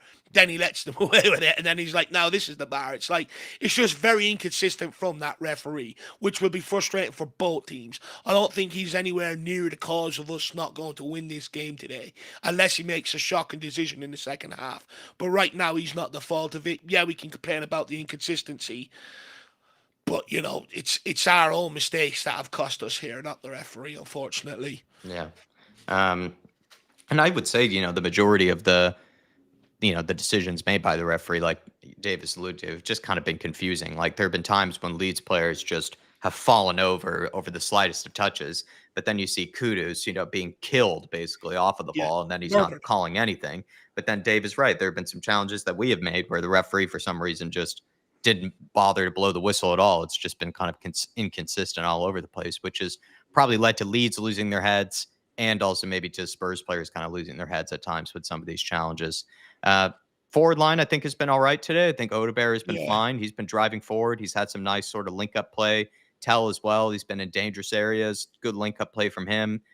Kudus. The only thing I would say with Kudus is that opportunity that he had. I just think he's yeah, got to it's do poor. so much better there. If anything, I think he's got to I think he's got to bury it. Really, like knowing his quality, he's got to really bury it.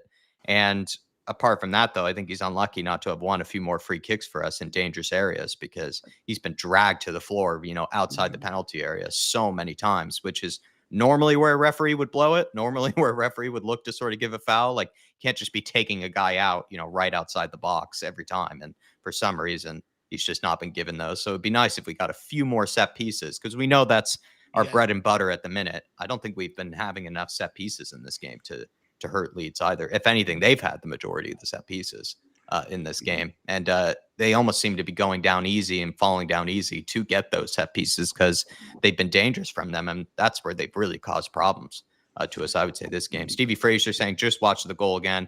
It takes a deflection from about 8 yards out at 60 It's not a miles an massive hour. The deflection, though. narrative is crazy. Everyone's all over the place on Vicario at the minute. Some people think he should have caught it. Other people are saying we're being really harsh. It's kind of like with the referee here. There's just different takes from all over. Like I think expecting the guy to catch it is very, very harsh.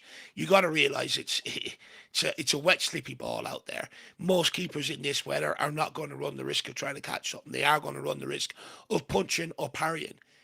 But it's where he parries it to. It for me is the problem. And I think when you look at it, that's now 4 goals where there's question marks. Even if you don't blame him, there's question marks that leave it open for the criticism. Could he have done better?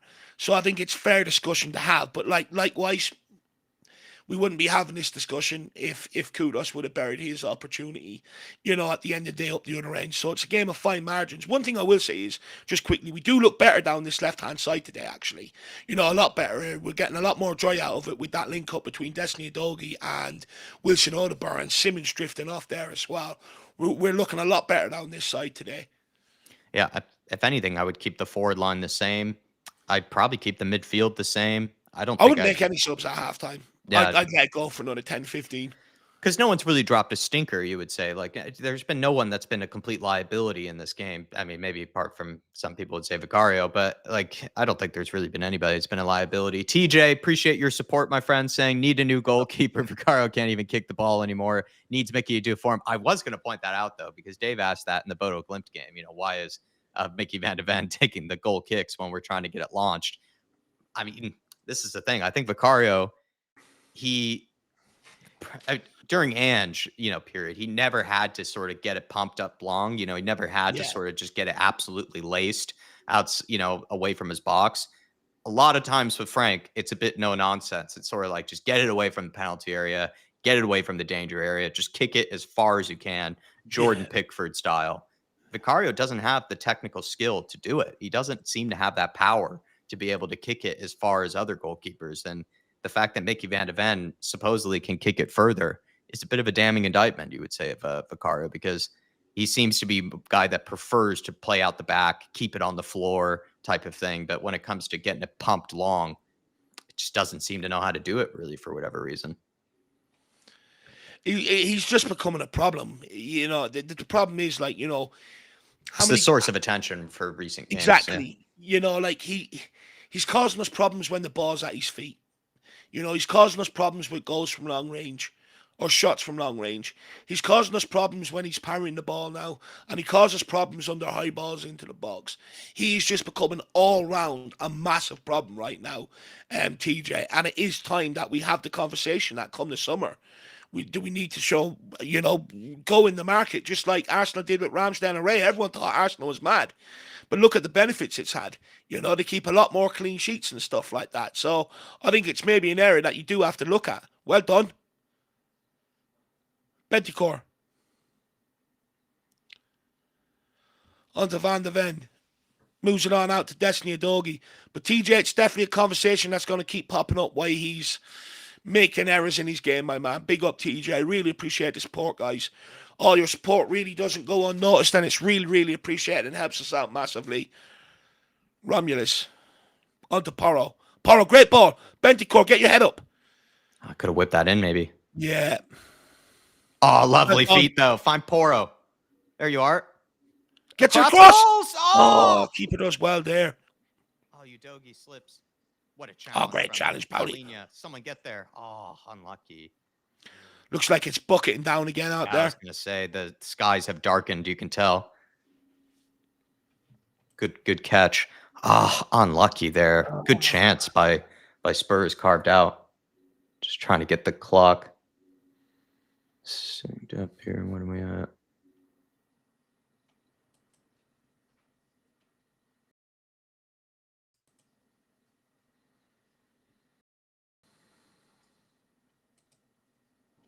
And then we'll get to Eddie's in just a sec. I just need to sort the clock out here, Eddie. Appreciate your support, my friend.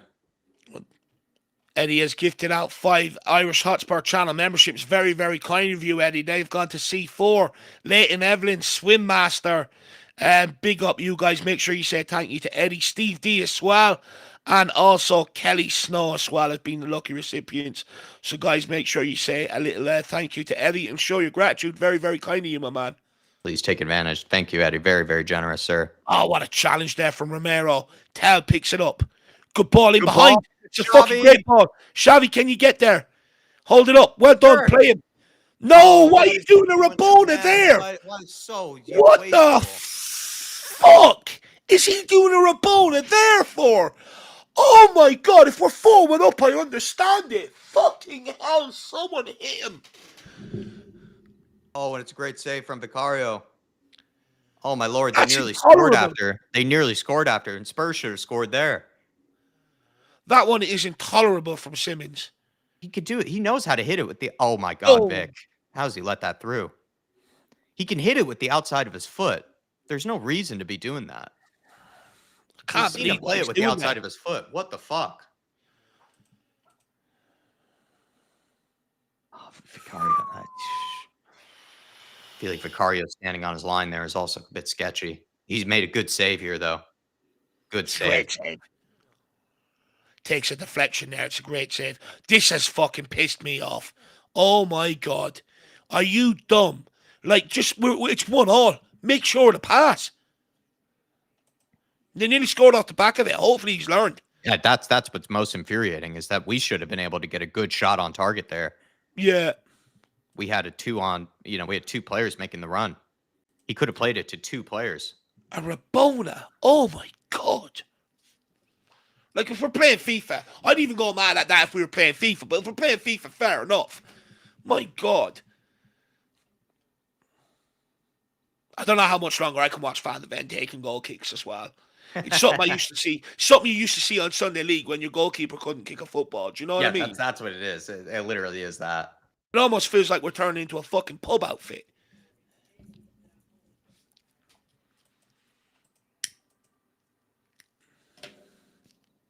Good win from Xavi. Good win. Done. Oh, what a touch. Sir. Play him, Xavi.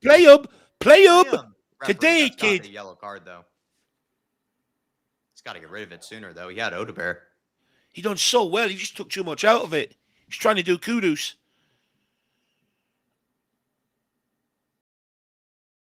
Bentancur slides it towards Palhinha. Good ball. Oh, Right Spoke too idea, soon. poor execution, yeah. It's absolutely pelting down, you can tell. Dean In the wind. Cox is Simmons on drugs. Snow Sniper game is shabby, shocking, selfish nonsense. Poor decision making, absolutely spot on. Oh, man.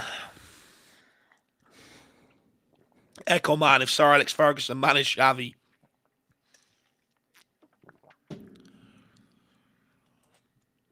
It's just piss poor from him there. It's just wrong decision making. I just don't get it. Yes, Udogi. Yes, Udogi. Yes, Udogi. Oh, it's there. Yeah, someone's got to gamble there. Oh, Kudus, maybe, if anything, Kudus has got to make an effort, to go towards the back post.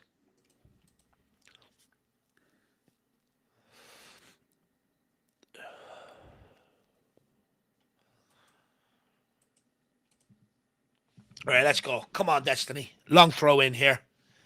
Let's put them under pressure. This ball can bounce anywhere in this weather. Hard game to go with the long throw. Yeah, it is. You probably need a towel here on this one, to be fair. Likewise, you can go and launch it and the ball just slips out the back of his hands. Nah, it's not great. It's causing problems, though. One he is.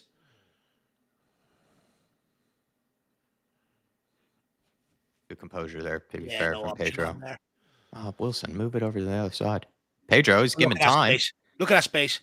I go for the shot. God, is he taking the piss? Well done. That's a free ref. Yep, we'll have that one. This one's going in. Come on. I can feel it. Give me yellow. About time, ref. Yep, thank you. I feel like we had to appeal for a yellow there, too.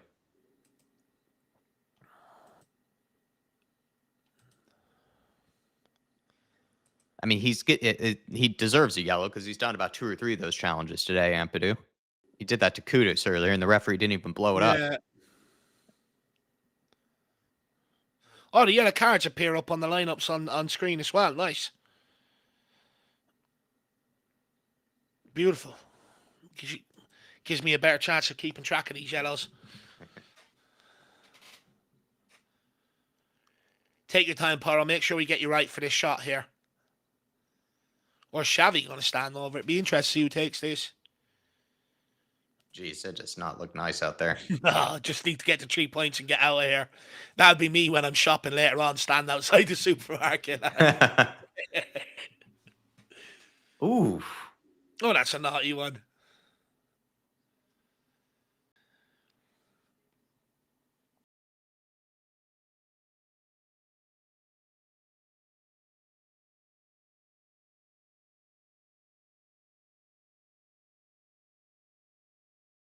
Yeah, it wasn't a nice challenge. I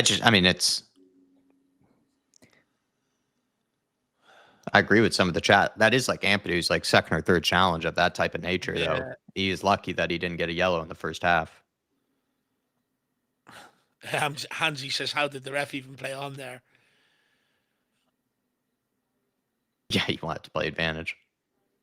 I mean, it wasn't actually it wasn't a bad opportunity for Spurs. Tyler makes a fair point there, though. If Romero's to do that, it'd probably be a red. Seriously. Right, come on. Let's just hit the target. That's 99% of the problem here. Just hit the target. You give yourself a chance. Is it maybe too far out? Let's have a look. No, I'd argue it's a good distance out to be able to get that up and down. Seen Romero score from here. Jed Spence getting warmed up here. Looks like Pedro Porro's coming off, so.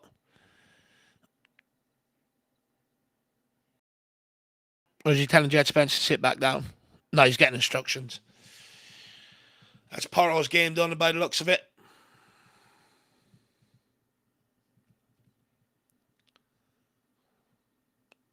Oh, this is a good opportunity for one of these to get this up and down. When was the last time we scored? Yeah, you think this is more of a shooting one? Oh, yeah. Yeah, there's a great opportunity here. Xavi Simons can whip this around, or Kudos can whip it around the other side. It's a good opportunity. Come on, Xavi. Make up for your Rabona. I'll forgive you. It looks like Xavi's going to hit this. He fancies this, you know. If he can get good whip on this. I think it's Kudu. Oh, Kudus! Not enough power. No, didn't even move the goalkeeper there.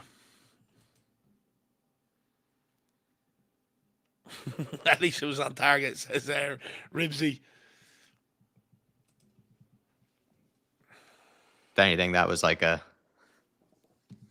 if he had a bet on type of shot. Just get out target. Speaking of on target, how does Kudus get that one on target, not the one from the first half? Fair point. Come on, don't sit off Leeds. You're showing them too much respect. Get out there. Way. Pedro is limping a lot. Yeah, Spence will be on here. Spence was getting instructions, it looked like. I don't think... you don't want to be carrying a player right now. Yeah, I don't think Frank is going to take the risk. And like that, to be fair, Porro hasn't had the best of games defensively either. No, yeah.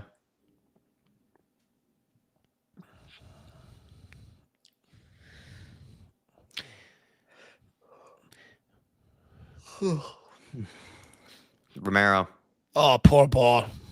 Does well, though, whoever that is. Simmons. Well done, Udapur. That's ours. Well done, line up.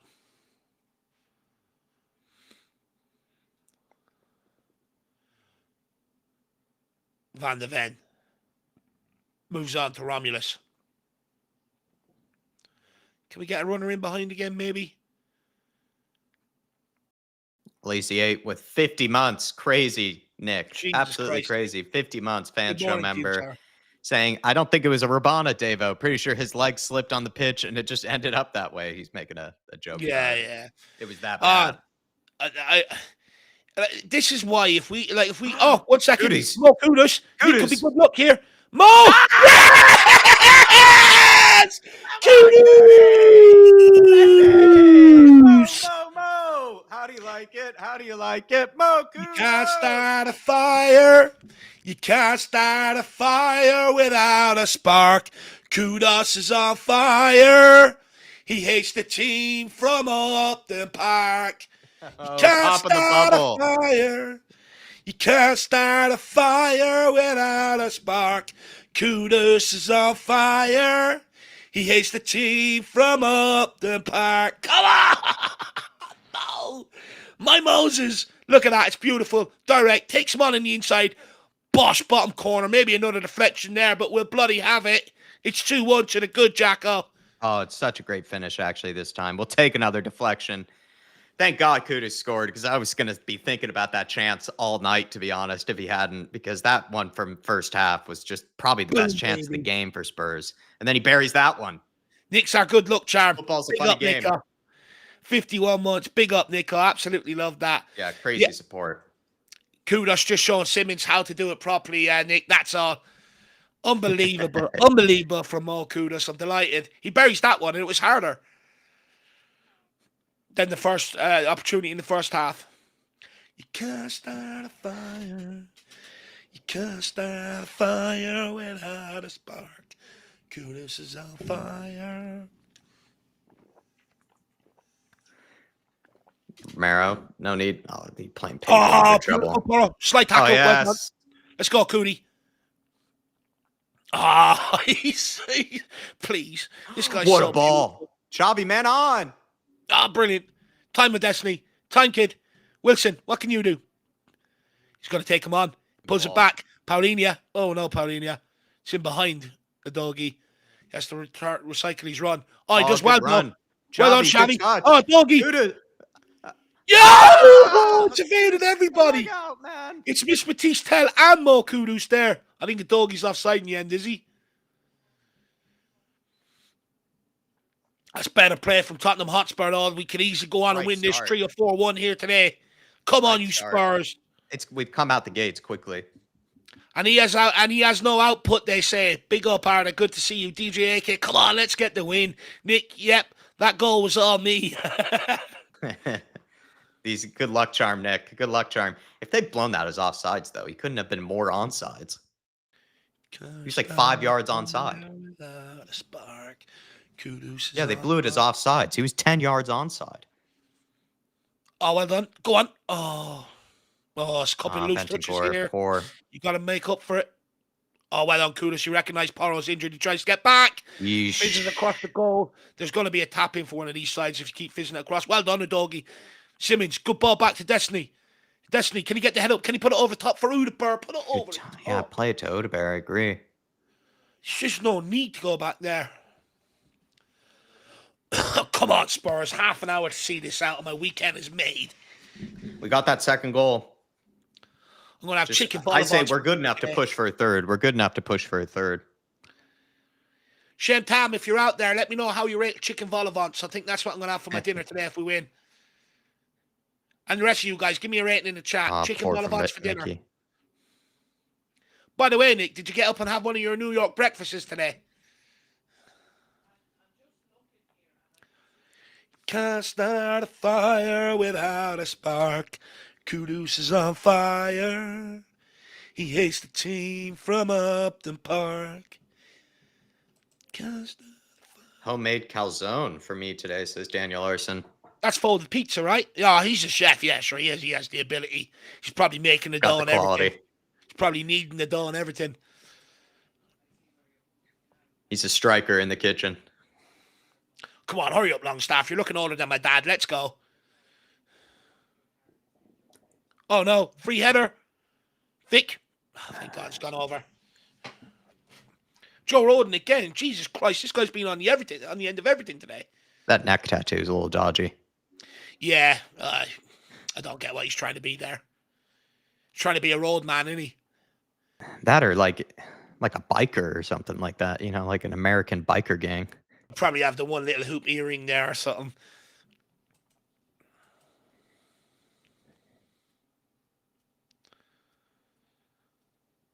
Alan Glauber, chicken vol avants. No, I'm not a cook. I'm learning to cook. Steve Dave's voice, wow. Don't do karaoke with him, he'll win that. Not sure about that, but I like to give it a good go. At the end of the day, I don't really care how I sound as long as it makes me happy. Oh. Nearly good play by Tell. He's asking, and it looked like a deflection.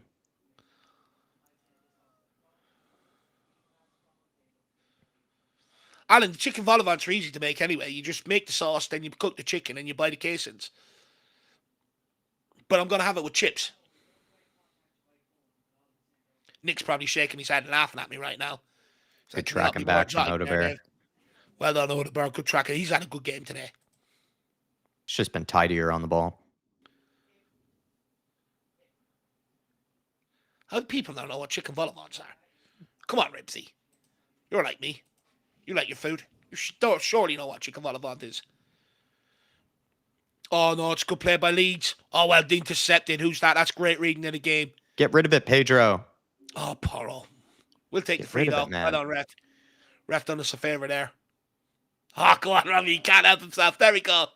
Oh, he's sticking his head into him, Ref. Can we have a yellow here? Well done, Rami. That's it, Rami. I love this guy.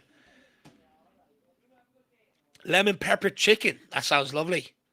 He's gonna give a yellow to Romero. You know it. Alan Glauber, I'm from South Africa. We only know Barai and Pap. I'm not sure what that is. Oh, well done, Ref. Gave the yellow. Perfect. Ribsy saying you want to take on Romero. You're a brave man. I'll give you that. Yeah. He's just talking a big game. Where did he sign this Okafor from? He's had a good outing for them today. Okafor? Yeah. AC Milan. He didn't make it at AC Milan. Actually, probably one of their worst signings. But he's had a good game today. I agree. He's probably been their most dangerous player. We really need to get Thomas Frank a hairdryer after this game. Tomorrow. Into Mo. Moses takes on two players. He's just taking them on for sport now. All the way back to Vicario. Oh, Vic. Oh, Vicario. Holy shit. Just, no, that's such a Susan. You're not even giving him an opportunity there. Oh, what play. Play by Wilson my Lord, Odegaard. what a ball from Simmons, whoever that get was. your head up. Play Moses. Play Moses. Moses, one touch. Passes back to Simmons. Haven't made the best of this opportunity. What a ball by Yes, Simmons! He was. Oh, no! Oh, it's an unbelievable ball by Xavi Simons. I forgive him for his Rabona now after that one. That was Oh my clever. That's lord. like me on Great FIFA. play. Look at this. Me and Dave on FIFA. Triangle L1. Bosh. Unlucky. The ball to get out as well. Whoever played that ball into Simmons in the first place was a brilliant ball out. It might have been Odebear or Udogi. I couldn't see, but it was brilliant play because that's what led to the break. I think Pedro Porro, maybe it's just kind of the wet surface and the wet ball. I think that's what happened there. Nick, I think I've put the correct spelling in the chat there. No, it is called a Volleyball. I am pronouncing it correct, Tyler. That's unbelievable play by Xavi Simons. That's a great ball. Porro, got to make better connection. Who was that down the left-hand side? Was that Odeberg again? Great ball into Xavi. Yeah, whoever played that was unbelievable. Leeds on the break Oh, again. Romero, what a challenge. And a spin as well. Palhinha. Sir! My missus in trouble. I'm starting to love some of these Spurs players. Romero, Paulinho. If Simmons produces more of them passes, I can get on board with that for sure. Van de Ven. Yeah, K32 saying Odebear is staking a claim now. I think he's had, if anything, what we've criticized him before is he's had some bad giveaways in other games, and he's been a bit weak on the ball in other games. But today, I wouldn't say that's been the case at all, with either being weak on the ball or giving the ball away. He's been very, very tidy.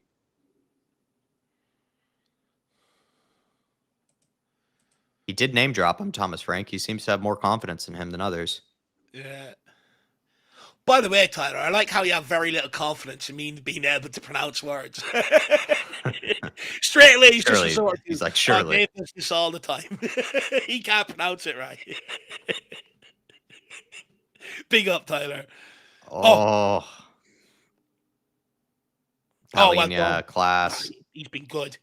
Well done, Adogi. Yeah, just go back to Mickey. Get out wide to Pedro. Just run the legs off them now. There we go, Porro. Hold it. Well done. And Pedro, the quarterback. Oh, go on, Mo. Go on, Mo. Go on, Mo. Oh, ref, that's soft. Well, it's a Leeds player, so he's going to call it every time. He's got it down way too easy there. Where Spurs TV says people's standards are in the gutter. No, it's not that standards are in the gutter, but I'm going to enjoy a win today. It's been a while. I think we've been on top of them for most part of the second half.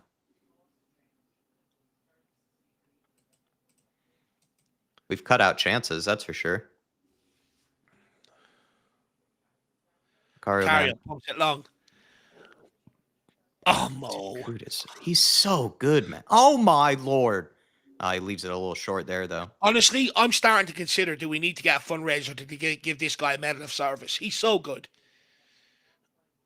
There you go. Benching for. Unlucky. Good challenge.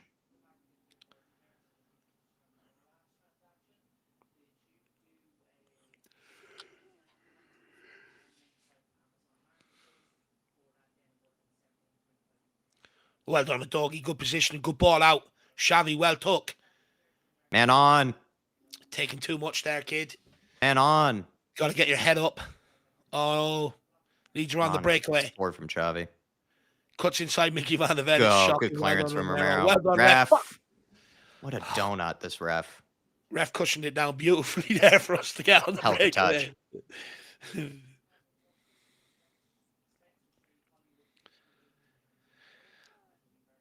Lynn Brooks says, Dave, please don't jinx this like you do at PSG. Yeah, fair point. Fair point. Paul Markey with the super chat. Really appreciate the support, Paul. How are you keeping, sir? He says, if he puts the waste of Space Johnson on, he'll F it up.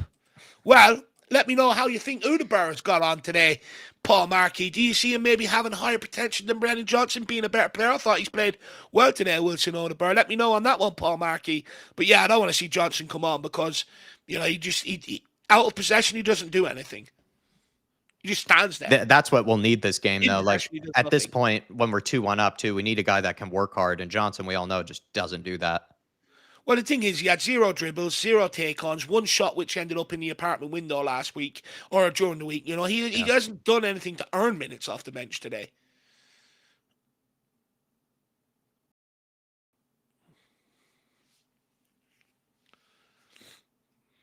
If anything, maybe are you thinking, could you get Simmons off, bring on a Sarr maybe? Yeah. Put him in there. Maybe Yeah. that's the one I'd be looking at. Or Spence getting him off for Porro!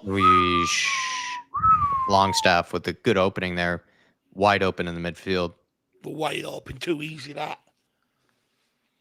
It's a good turn by him and take, actually. Good If anything, shot. yeah, you bring on Sarr, move Xavi to the left or something like that.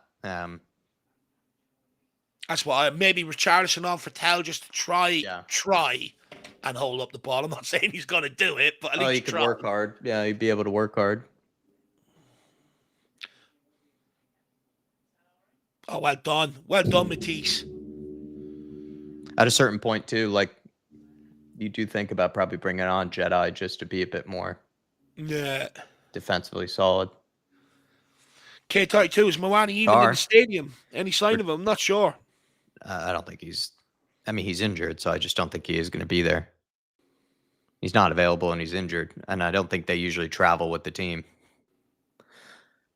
Richarlison and Sarr, though, are due to come on, so that probably means Tell is coming off, and I would imagine maybe Bentancur. Simmons or Rudiger. I'm not sure. I wouldn't be 100%. Maybe, yes. I think it'd be a mistake taking off Bentancur personally. Oh, well done. Ref. What a run by Mickey. Falling over himself there.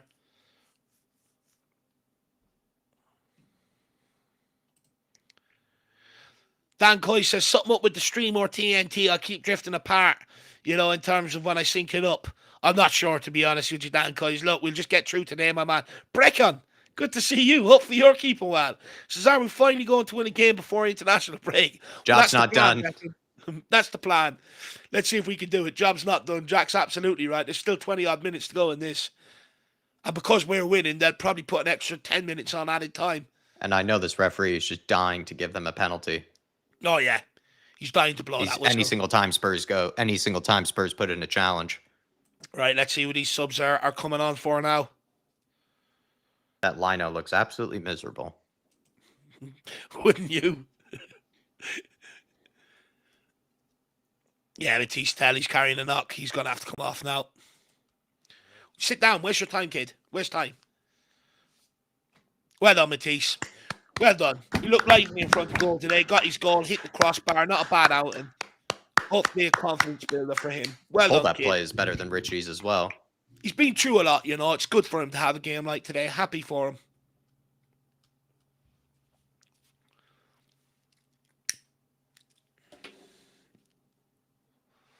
And then Xavi coming off. Yeah, Dave called it. I think it's the right decision. He's looking a bit weak in possession.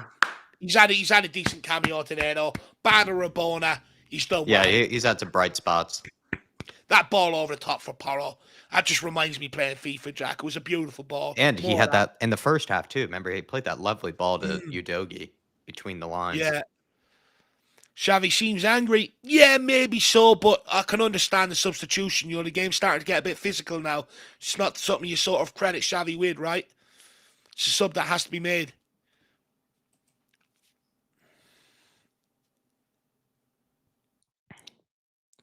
Oh, Tyler, don't get me wrong. I will get on to Porro. He's been shocking today. And to be fair, Tyler, I always highlight how bad Porro is when he, defensively, when he gets run at.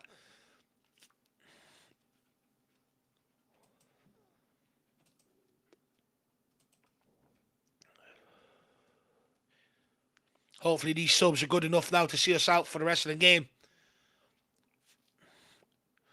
There's a goal here for Richie as well today if he wants one, Well, you imagine, we could probably catch them on the break at some point. We've actually dominated possession, though, in the second half, feels like. Let's have a look at the possession stats on screen. What are they telling us? It's 50-50 at the minute. It's 48-52, but I feel like the second half, I think they had more possession in the first half, but I think in the second half it's been mostly us. At least it feels like we've had the ball in their half more than they've had it in ours. Mm. Maybe that's what I'm more or less thinking. Yeah. Go on, Wilson. Yeah, go back. You're dead right. Double up on you there. Mickey Van de Ven moves it across to Romy. Romero. Good ball into Pedro. Onto Kudus. Good ball as well. Good ball. Oh, Porro. Unlucky. Asking maybe too much of Pedro there. I think maybe you would have been better off trying to put it on the inside of the fullback rather than the outside. That pass by Mo. Oh, Well get done, there, go on, Rich. Richie. Go on, Richie. No foul. No foul. You've done your work. Ah, stupid.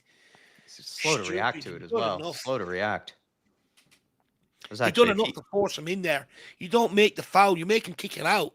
Come on, Richie. It's 1-1. George Carr, my boy Richie's on. Look, I think we speak for everybody. It'd be nice to see Richarlison grab a goal. At the end of the day, whether we like him or not, we have to rely on him for a while. Yeah, need the strikers to score. We need all. I mean, the forwards have had a much better day today, so that's the big positive. But it would be good to have Richie as well contribute because, I mean, I was saying that to Dave the other day. Like, we just need the forwards to start clicking because if they don't, we're in big trouble. Yeah.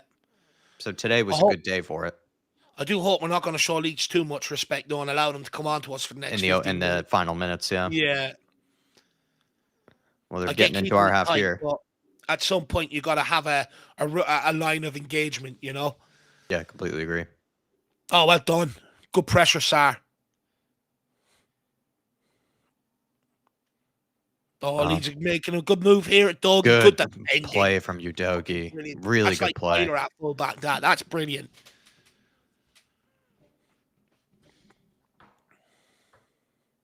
It's just good defending. Holds him off. It's brilliant from a Doggy. Good strength.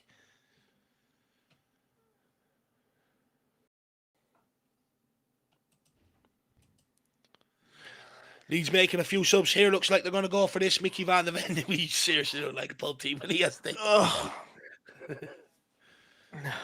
Goes long. Richie miles away from the fucking thing.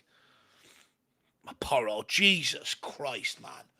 Holy shit. What is wrong with that guy today?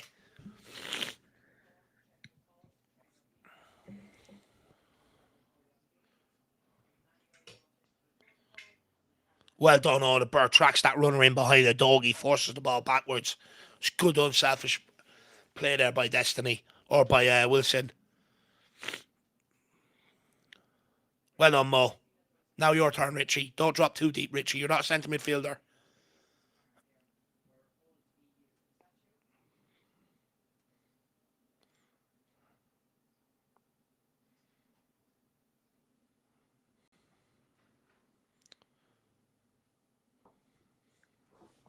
Leeds just knocking it around. Tottenham sitting very, very deep here. Oh, go on, Sar. Good ball into Richie. Oh, my God. Oh, my Lord. He can't get out of his feet. It's like the guy's trying to control an American. He does too much, though. Like, I feel like he plays with a different ball, Jack. My thing, though, is that so many times with Richie, he tries to take 3-4 touches when holding it up, and you just can't do that as a striker. Like, your job is to get rid of it quickly. Because the ball keeps getting stuck under his feet. Maybe he is that shocking that he doesn't even have it control. He's just actually trying to get it under control. But it takes him 4 touches to do it. But to me, it looks like he's taking a million touches trying to do too much. There is that too. Honestly, when I watch him, it's like he's playing with a different ball, a different shaped ball altogether. Just a simple layoff, man. First time.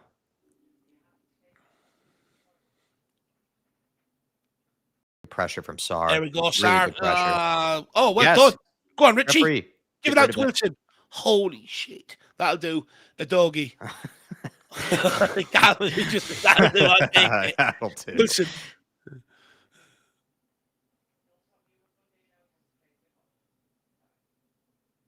Well Good done, play Wilson. from Wilson. Well done. Good strength. Brilliant. Good strength. Well done, Bentancur. Classy. There you are. Wilson, get turned. Oh, lovely stuff from Wilson. Lovely stuff. That's better, though. Well done. Recycles it. He's had a very good game today, Hotspur. So who's got the assist today? Well, no one really got the assist for Kudus' goal. Kudus got the assist for Tells. Yes. And then it was Bentancur who won the ball back for that one. And then Kudus, yeah, I'm not sure. I think that was more kind of self-created. Richie's allergic to the ball, says Steve D. Skunkwork says we're sitting too deep. That is a bit of a one for me, lad, that I'm a bit worried about. We are sitting quite deep.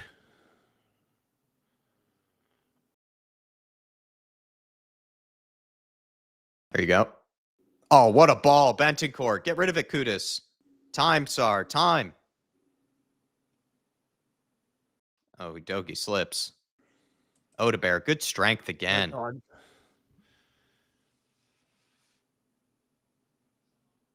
Yeah, just work it here, boys. Just work it here. Nothing stupid now. Nothing short. Romero. Ref, he stuck Romero out. Porro, don't let him skin you. Well done. I'd maybe look at getting Jed Spence on for Porro for the last 10 as well. Just defensively, just to solidify it. Mm-hmm.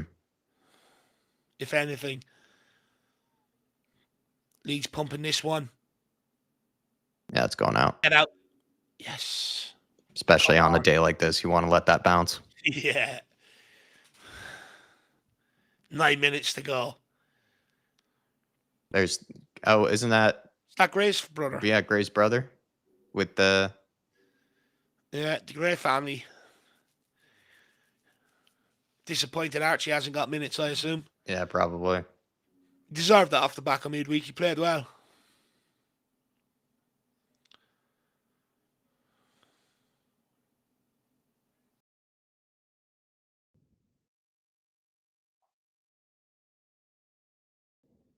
Go on, Rodrigo. Bentancur. What a challenge again. I'm telling you, man. Bentancur has had a solid game defensively. He's been made good so today. many good challenges.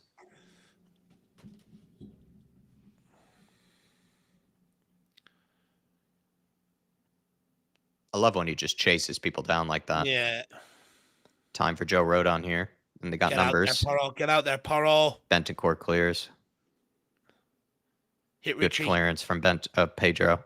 Stays in. Go on, Richie. Go on, Richie. Tom, we're just sitting deeper and deeper here. C4 says Jed for Porro and Gray for Bentancur. Get the Rich.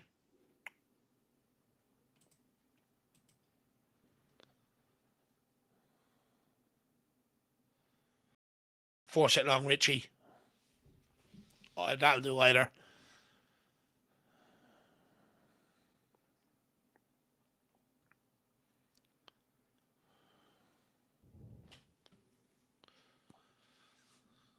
Well, this next 10 minutes or so will be a test of our resolve, our mentality.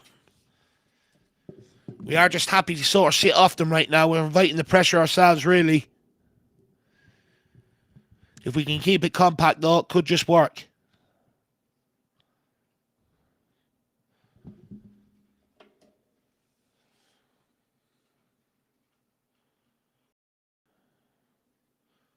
Leeds trying to come down Tottenham's left-hand side. We're going to force them back and recycle it.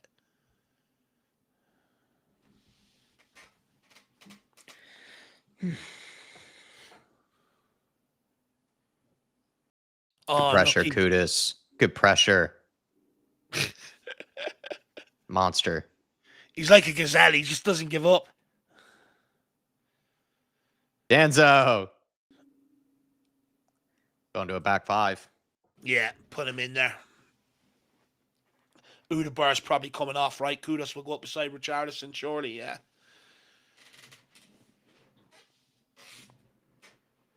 Rhythm is a danzo. He's your soul companion. Kudus still sprinting so hard on even the 84th minute. Says that, yeah, this is like the thing with Kudus is that not only we know he's better on the ball than Brennan Johnson, but the other thing too is that he works 10 times harder. So that's I think the whole reason why that right-hand side is his. It's just also the work rate. He's actually quite an unselfish player off of the ball. Yeah, very unselfish. I really like Moses. Really like Moses.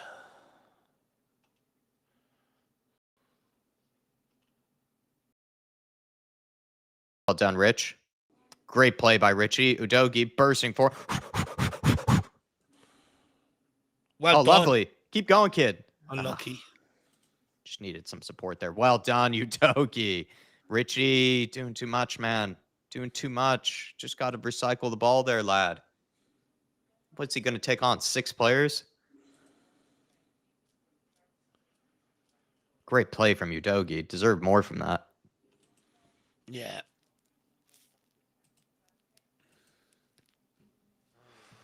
Ball down It's the a line. ball in behind. Go Vicario, on, that's Vicario. yours. Catch that one.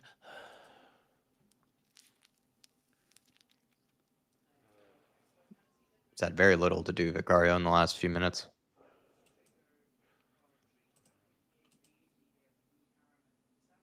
Good play. Oh, lucky score. 5 more minutes. Just need the 3 points, Tottenham. That's all we need. We've done our See job. it out. See it out, Mickey. Well done. Well done. Ooh. No challenge there. Nice. Back post. That's Back way post, out. way over hit. Take your time now, Vicario. No need to rush this or get it back to the spot. Take your time. Oh, Eddie, Jack Harrison is on.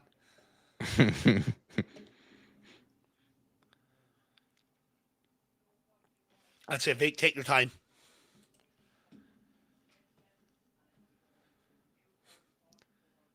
Big up Killian Kenny. Good to see you. KM, good to see you. Not ideal, but we'll see it out, lads. Look, a win's a win at the end of the day. 12 kickoffs. I'll take it. Moves us inside there. Oh, go on, Richie. Richie! Asking a lot to score from there. At least he's onto it. Corner Took kick. a deflection. Corner. Fair play. We can kill them here. Danzo, Romero, Van de Ven all on the pitch. Sar, definitely can kill them off here. Richie, big men in the box here. Let's go and kill them. Yeah, we've had it's just like, how many corners have It's we only had? been 3 corners all game. Two to Leeds, one this to us. This is our first. Yeah, we've not had the opportunity to take advantage of set pieces today. No.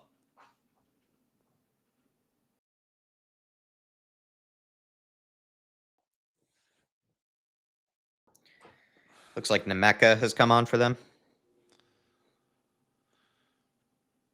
He got hit with a vape? What the fuck? No, someone threw it. I don't think it hit him. Someone threw it there when he put the ball down. Clearly frustrated. They're not winning. That's a power. Take your time. Look at that. Yeah, have a laugh. Have a laugh with them. Look at that fat with glasses behind him. It's killing him. Look.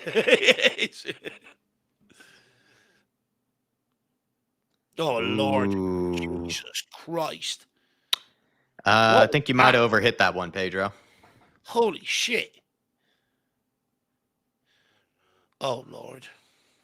No. Is that the former Leicester player? Close your eyes.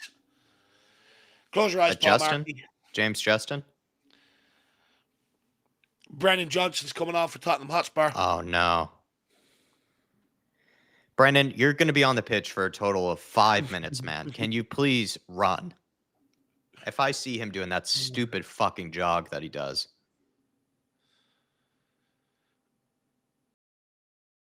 Overhit. I was going to say underhit.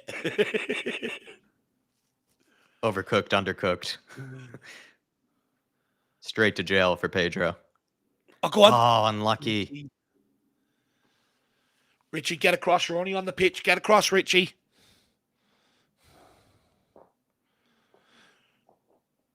Well done, Danzo. He's literally been brought on just to help Pedro Porro. Oh, no, seriously. Oh, come on, Tottenham. 1 more minute until extra time. It's way out. On time. Oh, it's a free header. Vic. Punches. Does well there, Vic. Free kick. A foul. Well done. Right, this should at least take a minute. Every other team takes a minute to take these kicks. There's no rush here. You'd imagine, though, Johnson is going to be playing up top, though, so people would get their wish for a total of 3 minutes. Yeah. Yeah. Who's he coming on for, though? Kudos, for sure. Yeah. Well done, Moses. Well done, Mo. Just start a fire without a spark. Kudos is on fire. He hates the team from up the park. Well done, Mo. Could have got the winner today, kid. There we go. Good minute wasted there. Perfect.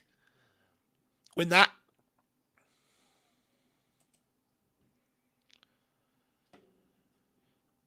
Down Mickey's side here. Good Ah, defending. good defending. 6 minutes. I knew they would. I knew they would. I knew it. I called it. It's like a Liverpool 6. Jeez, Yeah. for what? It's just because we're winning, Jack. One That's goal. all. They want to give them every opportunity to get Only the one equaliser goal, here. no VAR checks, No nothing. corners. No corners. Like what stoppages of play have done? Not even like Leeds have dived that much in the second half.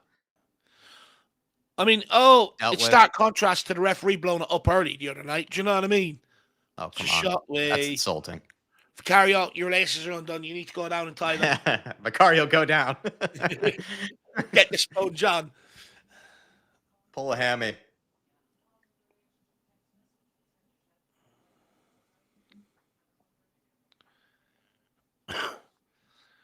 That's it for carry out. Take your time now. Yep. Let's waste Find your 30 plantar seconds. foot. I'd switch that, to be honest. It's looking like it's not on the right spot. Pumps it. There we go. Big win. Oh, we don't. Well, I'll Mickey Van der Ven. Let them know you're there. Clear this, Danzo. Porro, it's not a great header. Take him out. Take him out. Now's the time to do it, you fucker. Well done, Johnson. Or Johnson. Switch of play. Richie, maybe too far. It's another ball in. This one's dangerous. It's off him, though. Out for another goal kick. Yeah, well done, ref. Great decision. Book him for the cent, by the way. Vicario pretends you can't find the ball. Danzo, though. Look at how Danzo went up for that, though, to put him off. Brave from Danzo. Vicario, keep playing high goal seek with this football now. Danzo, the definition of no nonsense.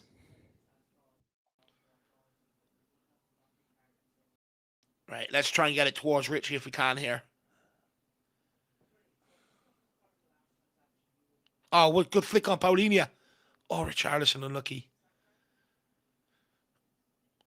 Oh. Take your time here. Find Sar. Find Sar. Hit the corner now. Just hit the corner, Sar. Oh, jeez. Oh, no, great touch. All the way back to Vic. Good decision by Sar. Just play Danzo. Goes long. Johnson, run, you fucking idiot.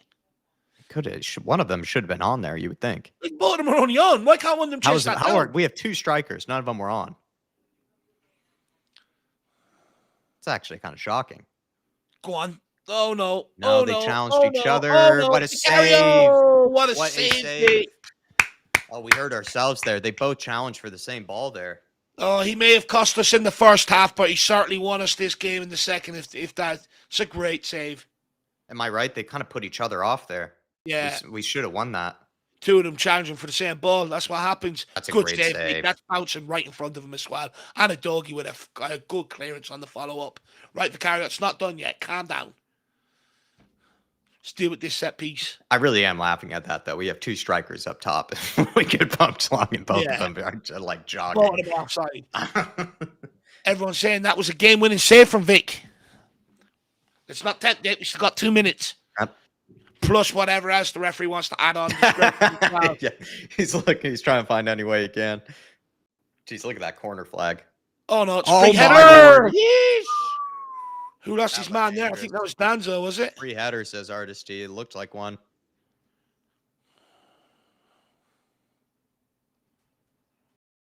Maybe Udogi gets in front of it. Well done. Good defending. Yeah, he's not an easy man. Oh, it looked like it was off strike. It's a good game. In the comments, guys, let us know who you want man of the match, who you think should be man of the match today. I'll put up a poll now as soon as this is over. I am not tempting fate right now. Jeez, Daniel Farka. Good clearance. Acting like his job is on the line the way he was looking there. Nothing stupid. Well done. Oh, yes. Hands behind the side. That can't be given. Back post. Dealt with by Bentoncourt. That's class. Just hook it clear. Thank you, Richarlison. Dead up strike. Dick. It looked like they were just tripping over each other. It looked like there's nothing there.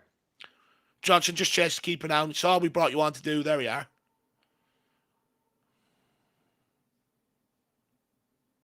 Wait.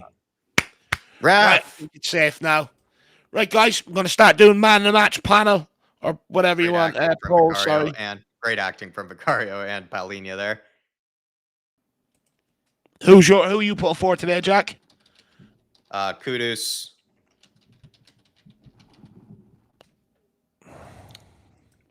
Udeber? I think Odegaard had a solid game. Udogi's had a really good game. Udogi's had a very good game. Kudus, He had a better game than Udogi. Porro, that's for sure. Paulini or Vic? Definitely not Vic.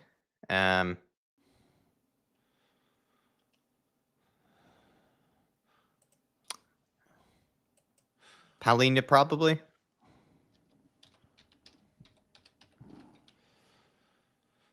Matisse Tell? Would you give Matisse Tell? Yeah. I feel like Odegaard just really solid. You know, maybe not man of the match worthy though. Yeah. I think Kudus for me is the obvious one.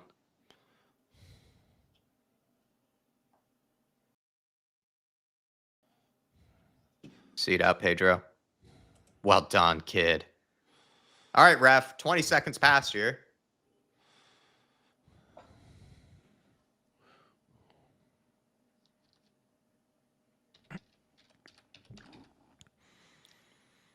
Yep, wipe that ball, Danzo.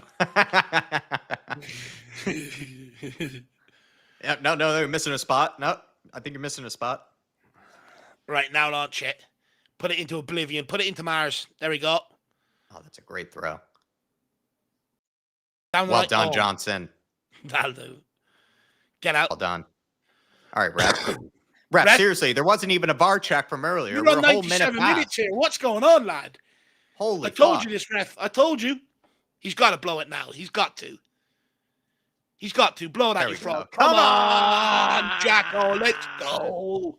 Right before 3 points on international the break board. as well. Thomas Brank Sitting breaks second. the curse. He breaks the curse of international Breaks the break. curse. We're sitting second now, heading into the international break and heading into the 3 o'clock fixtures. Sitting second. Broke the curse. Good Level day with all around, Bournemouth. Jack. Level with Bournemouth. That's actually a welcome sight because Bournemouth to me have looked like one of the best teams in the Premier League Come on. so far this season. It's a great win. I think deserved win as well. It didn't feel like a fluke, kind of like the other games, right? Where we kind of snapped a draw, you know, kind of out of nowhere, really. I'm pretty proud of the performance. Like, it wasn't the best performance of the season or anything, but it was job done and professional, you would say, actually, by the team. You know, considering too that Leeds, you know, they got that goal from Vicario's mistake. I felt like, you know, credit to the guys for, once again, Dave, you know, kind of bouncing back, showing that mentality. They showed the mentality to get back into games when they were not playing well. This time, they were, for the most part, the better team. And then they went down, they gave up that goal to concede, and then they pushed on for the second in the second half. And you would say, actually, the way we came out in the second half, we came out with that intent, clearly, to grab that second goal. I thought we were playing quite well in the initial 15, 20 minutes of the second half. So, I mean, the word I'm thinking of is solid and professional, really, from today. Yeah, 100%. I think what you're seeing is the ability to be able to come back against Bodo, Brighton and Wolves. It sort of showed today when the game was at 1-1. You know, we sort of had the mentality to kick on and go and get that win. Look, was it the most gracious watch? No. Should we really be hanging on against a team like Leeds if we really want to go and compete for major honours? No. But at the end of the day, where Tottenham Hotspur are, we're sort of results. Results based at this moment in time. You know, it's just about getting points on the board, and hopefully, you know, that breeds confidence, and then confidence breeds better performances. But today was absolutely huge to get that international curse off our back. You know, it was absolutely huge in terms of the mood in around Tottenham over this international break. You know, it does feel like the optimism is there then heading into the sort of Christmas period, which I think will excite many fans, because in years gone by it's gone tits up, you know, sort of with this last game heading into the international break and then how we've responded off the back of it. So I think they're all huge positives. And to your point, you know, we showed a little bit of professionalism there today. We were able to hang on to it at the end. Look, obviously, we want to see a better brand of football, but it's going to take time. What I will say is there was good glimpses today of Xavi Simons, what he can bring when he's not doing Rabonas. What Wilson Odobert can bring. He's getting a run in the team now, and it seems like he's getting the confidence off the back of it. He was superb down that left-hand side today. More kudos down that right-hand side, but he's just absolutely magic. We just need that striker to come to the party now.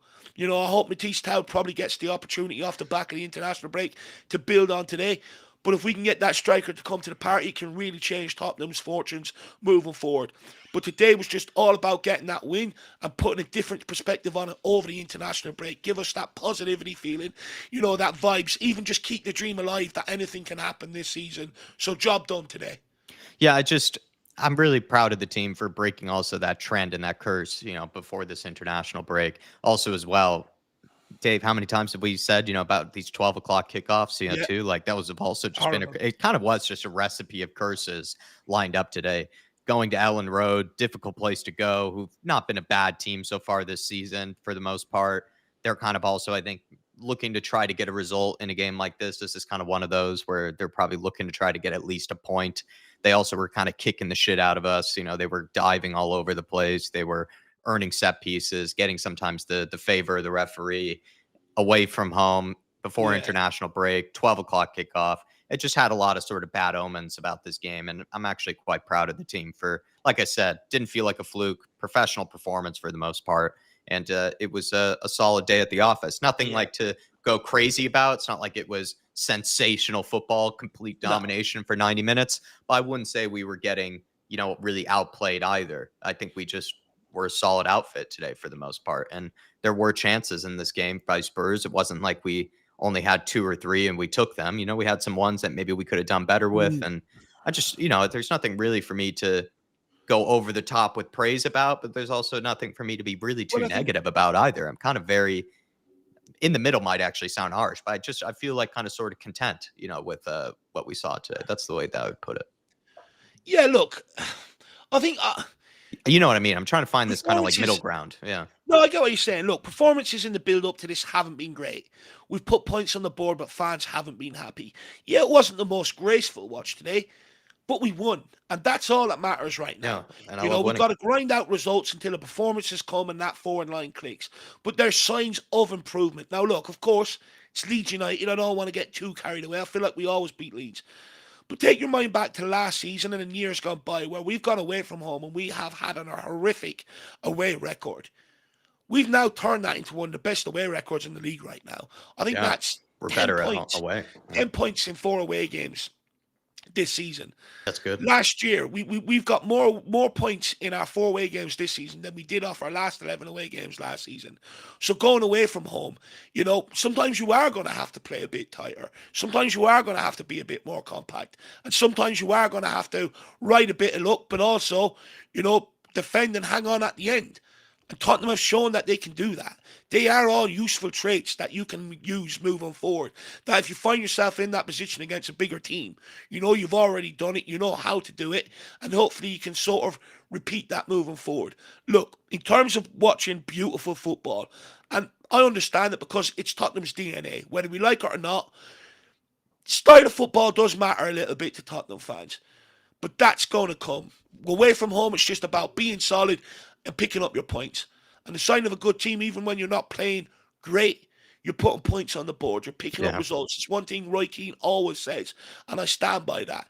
If you're not having your great day at the office, do not lose. If you can't win, do not lose. And we are showing that ability, which I think is good.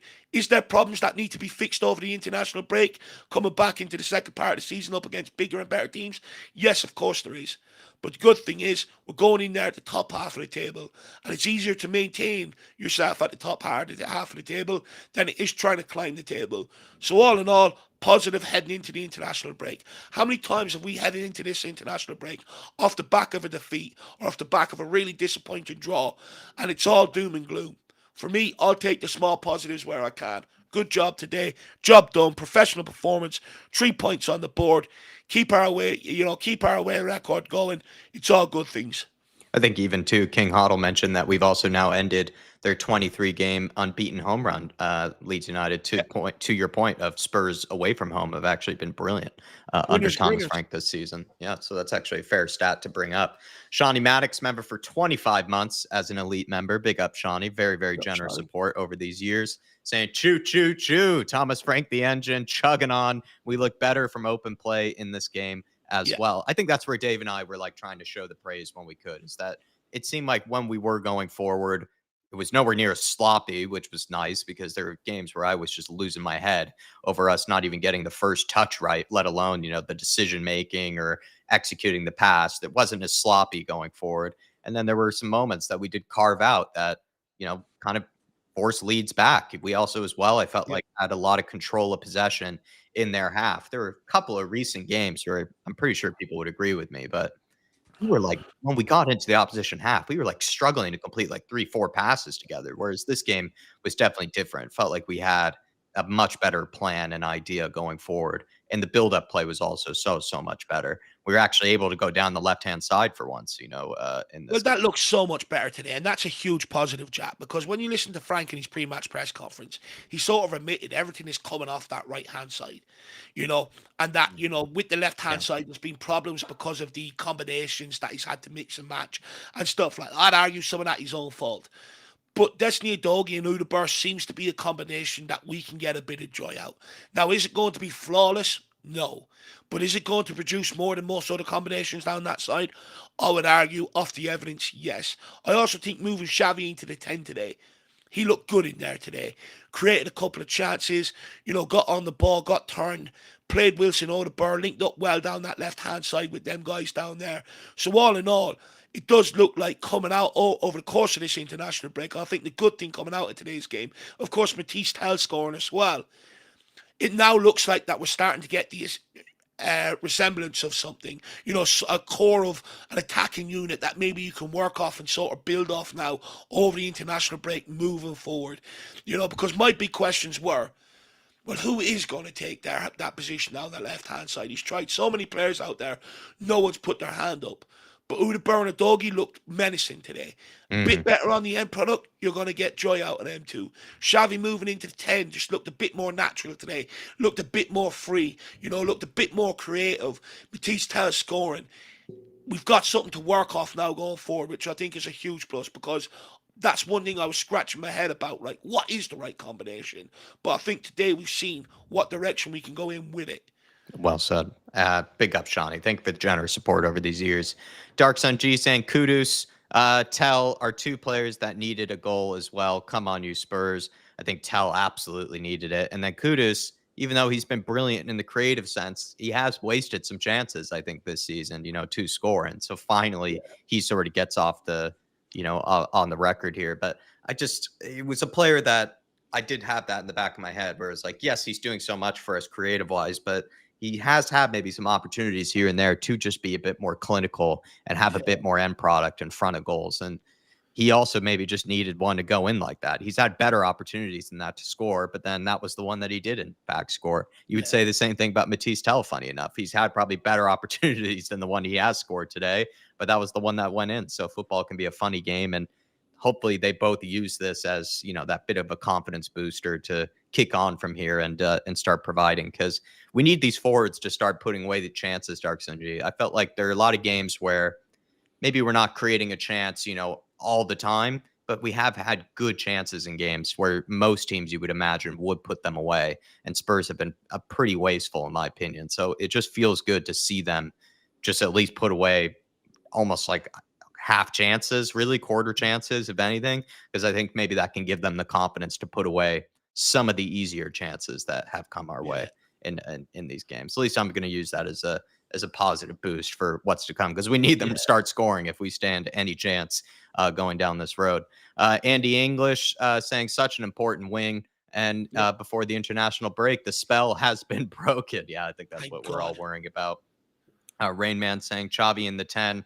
It was a top performance. I think it was much better from Chavi today, Rain Man. And he had some real good moments of where the passing also looked a lot better from him. I think Yeah, we saw in plenty of games where he's a good ball carrier, knows how to take it past players. sometimes he was kind of missing that pass, to thread the lines or play it in behind to someone. And there were a couple of them today that, he did show that he Yeah. has that vision. Like Dave, all over that beautiful little lobbed pass over the back line. But then he had a few to Destiny Udogie, I thought, that were Yeah. really class. Just much better from Xavi, more complete performance, if you will, as well. And What I like about yeah. what I like about him is he makes us unpredictable. Before he sort of was in that number 10, everyone was coming to feet, looking for it to feet. With him there and that ability to play it in behind, it means we can stretch the back line because it means you're putting the ball beyond them. And we've got pacey players to be able to get on the end of them, which then makes you a lot harder to sort of defend against. And I think that's the element that I'm really excited that he's bringing, is the ability to put the ball in behind and not have to play everything to feet all the time. Yeah. Um, K32 saying, give Frank the time. We are slowly starting to gel together and are now becoming hard to beat. Unbeaten now in 7 games. Shawnee Maddox saying, it feels like we are seeing chemistry and patterns of play start to develop. It's still early days, but we keep picking up points. Limpy Down Under saying, no Richarlison, no Bergvall, Xavi in the 10, better team. William Webb, Spurs fans were good today, held their own in a tough atmosphere. We need that at some home games. Completely agree, man. And that was not a good day to be going out for an away game. So I'm glad that they No. got the win, the Spurs fans, because they definitely need a towel and definitely need a rain jacket. Yeah. Swim Master agreed. Kudus and Tell getting the goals was pleasing and beneficial to both of them. Definitely need Tell and hopefully encourage Kudus to try and score more rather than pass mostly. Positives today. That's the thing, right? Sometimes Kudus maybe has been a little bit reluctant in some situations, maybe to take on that chance the way that he did. He looks to maybe just constantly just beat a player off of the dribble, but then maybe does, I don't know if it's too much dribbling, maybe just have that sort of just intent to look to, what, I need to get a shot on goal here and test the goalkeeper, because sometimes that has been missing, I would say. Steve D saying, I've been happy. Are you kidding me? We've lost 22 games last year. I think we all are showing some happiness. Stevie D, big up to you, sir. And really appreciate the support. Adrian Chia saying, great shift, lads. Now we can chill before international break. Yeah. Yeah, it feels good to go into it with a win, right? We can go into with it with some positives finally. Well, I mean, look, I think if you would have said to me, second heading into the international break, I think we've lost only 1 game so far. Yeah. I mean, I probably would have snapped your hand off for it, Your hand off.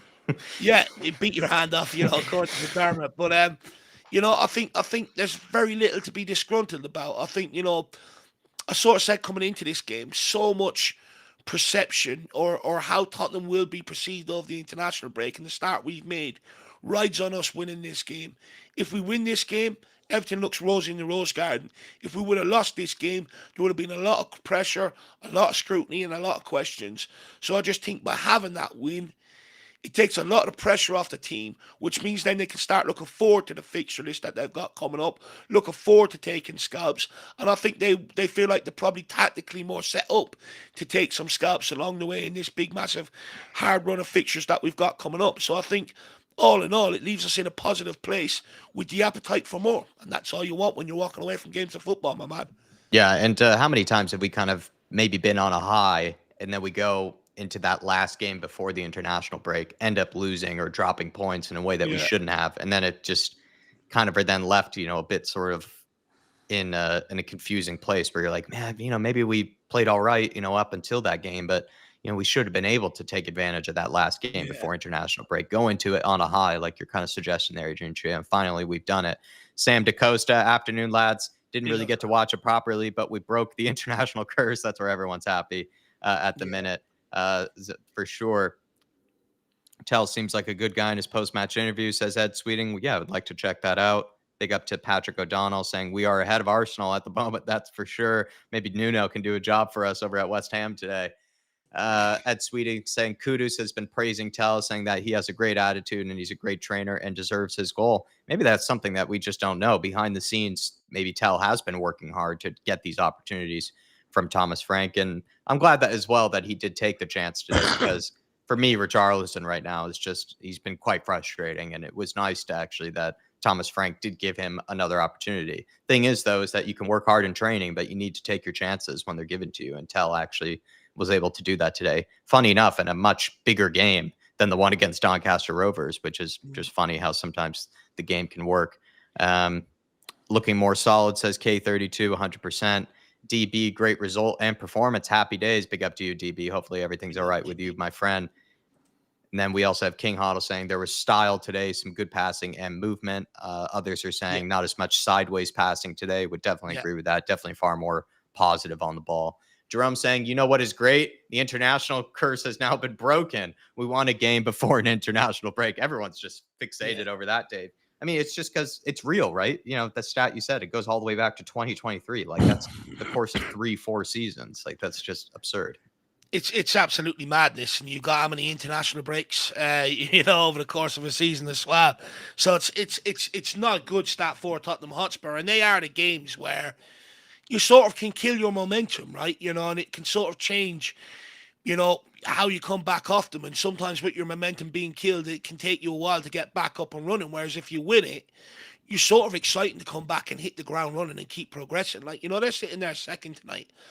If I'm them players, I'm itching to get back and go, okay, maybe winning the Premier League is unrealistic, but maybe we can throw a spanner in the works this year, and at least try and get ourselves closer towards it.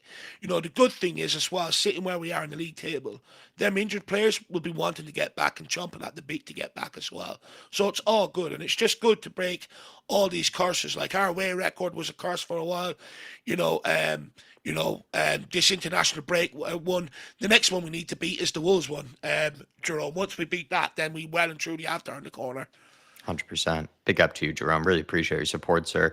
Fazzy Radfar, absolute legend, saying Frank has got it 100% right today. Hope Tell as well builds on this. I think he got it right for the most part defensively. Like, I understand some people would still like us to press a bit more. We didn't sit all the way back. There was like a line of engagement, which I think was good wording by Dave at some point, where it was like, it's not like against Bodo Glimt where we just let them just pass all the way around us, where like the center backs were almost like camped outside of our own penalty area. Like, that's just sitting way too deep. Whereas this game, there was a certain sort of press that would be put on when they got to a certain area in our own half. And I don't even think Leeds ventured into our half nearly as much as we got into theirs, which I think was also a good sign in this game. I thought Bentancur had a great game defensively. Palhinha, it just goes without saying, almost always has a great game defensively, winning the ball back. And I think Sarr, when he came on too, I know people probably wanted Xavi Simons to stay on, but Sarr clearly, brought that sort of energy that might have been needed, that extra legs in midfield to just continue to make it difficult on Leeds. I think they found it very hard to sort of work the ball through the midfield. Where they found a bit more freedom and joy was down more the sides and down our fullback side, especially maybe Pedro Porros. But I think that's what the game plan was to make it difficult on them, to break us down through the middle, and they had to go out wide to Okafor and try to cause problems from out there. So I think the tactics defensively were spot on today. And then going forward today, I mean, maybe it could be down to Frank, but I think it's also just down to the players just not being nearly as sloppy as they have in other games. Like, it's just, there's so many games before where we're just giving the ball away unnecessarily. We have a break, we have a counterattack, someone plays it behind someone's first touch is bad, someone doesn't make the right decision. Today, much, much better in terms of actually executing simple things that you would kind of you would think would be easy, for top level players, but for some reason it wasn't in previous games for us. So I'm much happier with that in terms of the actual quality going forward from some of these players. So credit to him. Faz Radfar, credit to him. Dark Sun G saying playing in Norway and then in Leeds away, win in 3 days. It's another thing, traveling all the way up there. It's not an easy journey, and then coming back for this game.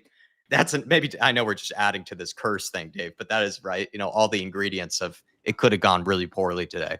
Going, after a European game where we didn't play very well, traveling all the way up there where it's not an easy journey up there, then having to do a quick turnaround, first game of the day on a Saturday.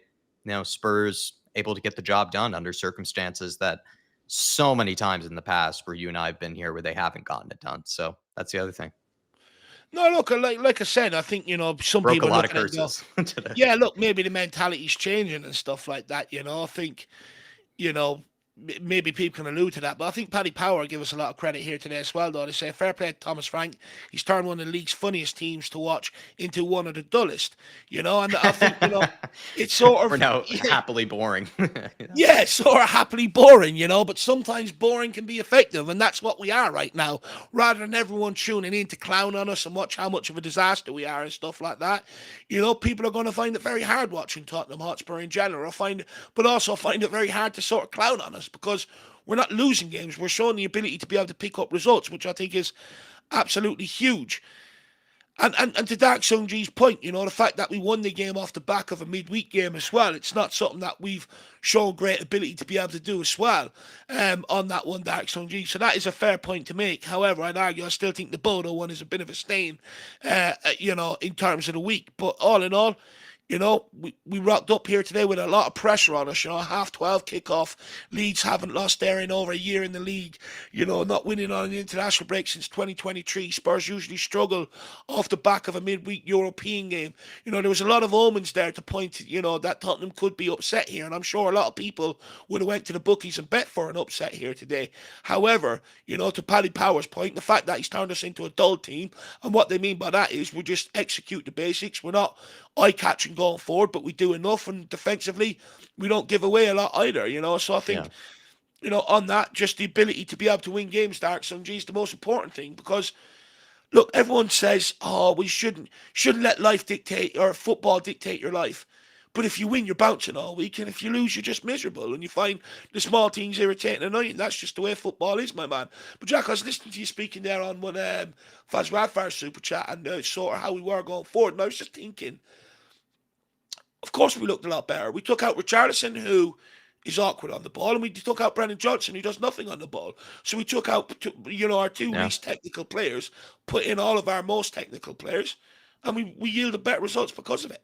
Yeah, like I want to give Frank credit for it. I think it's more down to the personnel and the players, to be honest. So I absolutely agree with your point. Ed Sweeting saying good performance across the board. Kudus, Tell, Udogi, Paulinho, Romero, Xavi. Like, that's the thing. For the most part, most of the players in the starting 11, I thought, had a pretty solid day. Also solid from Poro, Van de Ven, Odegaard, Vicario, Bentancur. Apart from Danzo, not much impact off the bench. I thought Sarr was good when he came on. I thought he worked really hard. Danzo was also good. Good clearances. Just shows that bravery. I love seeing Danzo come on. I'm a bit of a sicko, but seeing the extra center back come on, it does sort of make me happy. I'm just one of those weirdos though that tends to enjoy that. I think on that, I think we have to understand what the subs' job was to do when they came on. Yeah. They weren't coming on to impact the game in terms of on the ball. They were just coming on to provide extra legs so that we could keep shifting left to right without sort of gaps appearing within our structure and stuff like that. That was just their job today, was just to come in and see out the result and just not do anything stupid, not leave any major gaps for Leeds to be able to get an opportunity. Especially when you start tiring too, like you'll see the gaps start getting bigger and bigger, and then the more attacking players that Leeds bring on, also the urgency that they have to try to get back into the game, to bring on those extra players that will work hard off of the ball. It's what you need sometimes, just to make it that extra bit harder for Leeds to try to carve out chances. You're completely right.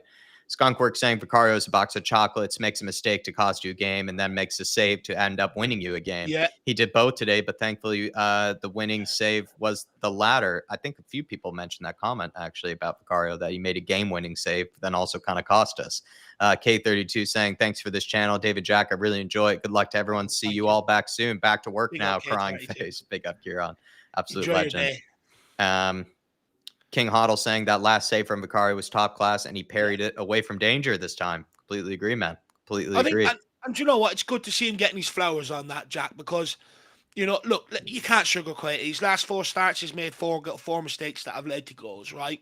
And even if you don't put them all on him, the question marks are coming about because he is error prone. We've seen it since his time at Tottenham Hotspur, in terms of like set pieces and distribution, stuff like that. It hasn't exactly been a smooth ride for Vicario. So that's why the questions come around every time we could see, could he do better and stuff like that, which I would say is not a good thing in terms of Vicario, because the perspective is when he's flapping around the place, when goals go in, people are automatically going, could he have done better? And that's because of maybe how nervous he can act or how erratic he can act, in goals at times.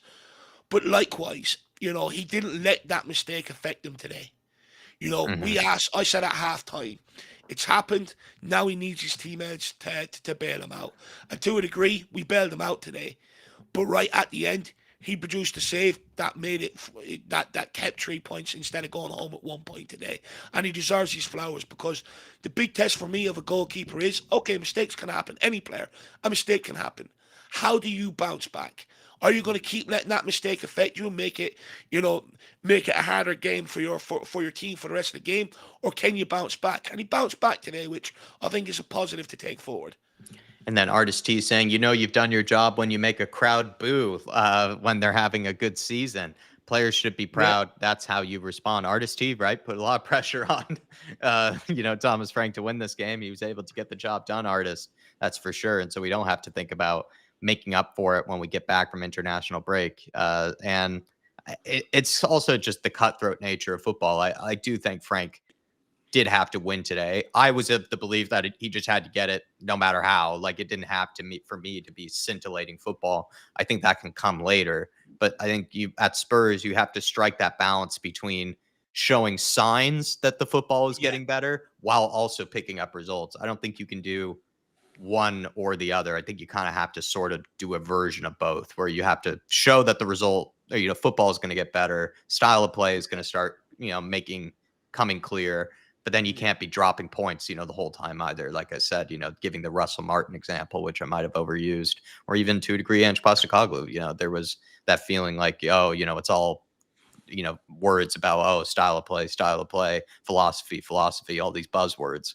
I think at a big club, it really is just about picking up results. And then yeah. eventually you'll start to see confidence and a bit of a style of play come through at some point. But No, we'll well, see, more, still, it's not like he's done that yet, Thomas Frank, but, good day and good progress. but there's progress off the back of the day. I think people realize if we can get that back, that same sort of front four out, until we get the likes of Solanke and maybe Colin Mawani back, that it will look better going forward. The fact that we've took out Richarlison, Johnson, players who are just so inconsistent, they really hamper you going forward. Today we look so much better going forward because we had a lot more technical players, which means they could do a pass and a move. They trusted each other with the ball. Like if you're Simmons and you're trying to do a 1-2 with Johnson and his first instinct is take a touch and pass it backwards, Hmm. what chance have you got? If you're trying to do a 1-2 with Richarlison and you don't know whether the ball's going to come off and back to you, behind you, in front of you, to the left of you, to the right of you, it creates a problem. It means them two players give away the ball so much in the front line. Taking them out today, it's no coincidence that we look better. Going forward, you need very good technical players. That's actually where the technical aspect of a player really matters. Midfielders, you can get away with being a destroyer, not being great on the ball. Same as defenders, you can get away with it. Same as goalkeeper. But in your front line, you won't get away with it. You will be found out. You have to be technically excellent. And we look better today because you put all the technical guys out there, and you could see the confidence growing, especially in that first half as the half went on before we sort of conceded that goal. Once we scored, the confidence was flowing. We were seeing combination plays, and we could have Yeah. scored a second and a third with some of the opportunities we had. So there's positives now coming off the back of it that, hang on, I'm not in for a bleak season. I'm not dead behind the eyes watching Tottenham going forward. That there is light at the end of the tunnel. And right now, the way I see it is last year we tried to play a better brand of football, but we lost every week. This year we're a lot duller to watch, but we're picking up results.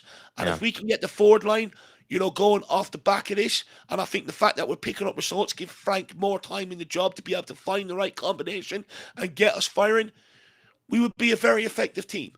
Yeah. 100%. J Mac saying once Xavi copes with the physicality of the Prem, he will start to cook. He has impressed me so far, and I believe there's much more to come. Yeah. Ellie Kakaradas, always good to see you, Yeah, Ellie, better. saying, hey, Dave and Jack, I want to say that we weren't totally boring, but would have been solid at the back for the most part. We're not fluid going forward, so we need technical quality players in to add some flair. I think Dave is in a very similar boat to you. Gene D saying Tell was good today, almost had 2 goals. He was much better today, and also better than Richarlison, if you ask me. Gene D. William B saying Leeds were impressive. They had a good left back, and their bench wasn't bad for a team with supposedly no names. Yeah, I would agree. I don't think Leeds are as bad as maybe previous versions of them that have been in the Premier League, really. And I think under Daniel Farke, they're a little bit different than I expected them to be this season. They're a little bit more solid. And they had, I mean, this was also kind of a surprise. They were dangerous from set pieces, it felt like. We, for the most part, dealt with them. We did look a bit sketchy on some, but I'm glad that we didn't concede from one. Sean Maddox saying Danzo is an aerial cheat code. Brilliant in the end game. Siege. Love that. Love that. Brilliant. I'm just taking some final comments from people, but really appreciate your guys' support. By the way, hopefully you're enjoying the new layout and the new overlays and the widgets that come with it. You can check out ovally.com, which is pinned to the right there on the screen, if in case you want to run your own watch along, or if in case you're just wondering how this is all possible. It comes from them. There is a code in the description to check that out. And I'm just kind of racking my brain for anything that we might be missing, but I can't think of any. So please, everybody, hopefully you enjoy your weekends. Like I said, smash the like button for us on your way out. Look out for a post-match reaction, Twitter reacts, all that good stuff. And another international break before a long time without any international breaks. And we're going into it winning ways. What more do you want? Life is beautiful sometimes. Thank you, Tottenham Hotspur. Thank you, Thomas Frank. And thank you to the players out there. You've made my weekend. In fact, you've made my next 2 weeks. So thank you very much to all you guys for tuning in, your support from 9:30 from very early this morning all the way through. Really appreciate every single bit of support you guys have thrown our way today. And to the people who have gone the extra mile, gifting out channel memberships, throwing in your super chats and your talking points, really do appreciate it. It helps us sort of, especially throwing in the talking points and stuff like that. It really helps us sort of steer and generate the conversation. And also the support helps us be able to do more things moving forward and also get things in place like Overly and all that sort of stuff. So really appreciate all the generosity today, guys. Like Jack said, we'll have more content coming your way. Probably, I guess you're not going to watch it today, but you'll probably feast your eyes on it tomorrow morning when you wake up and realize that we've won. But go and enjoy your Saturdays. Enjoy yourselves. We'll see you back here soon. As always, come on, you Spurs. Good win The before Frank international engine break. is End still on a moving high. forward. Let's Still go. moving forward. Choo choo. In the Slim Frank we trust. See you, everybody. Have a good one.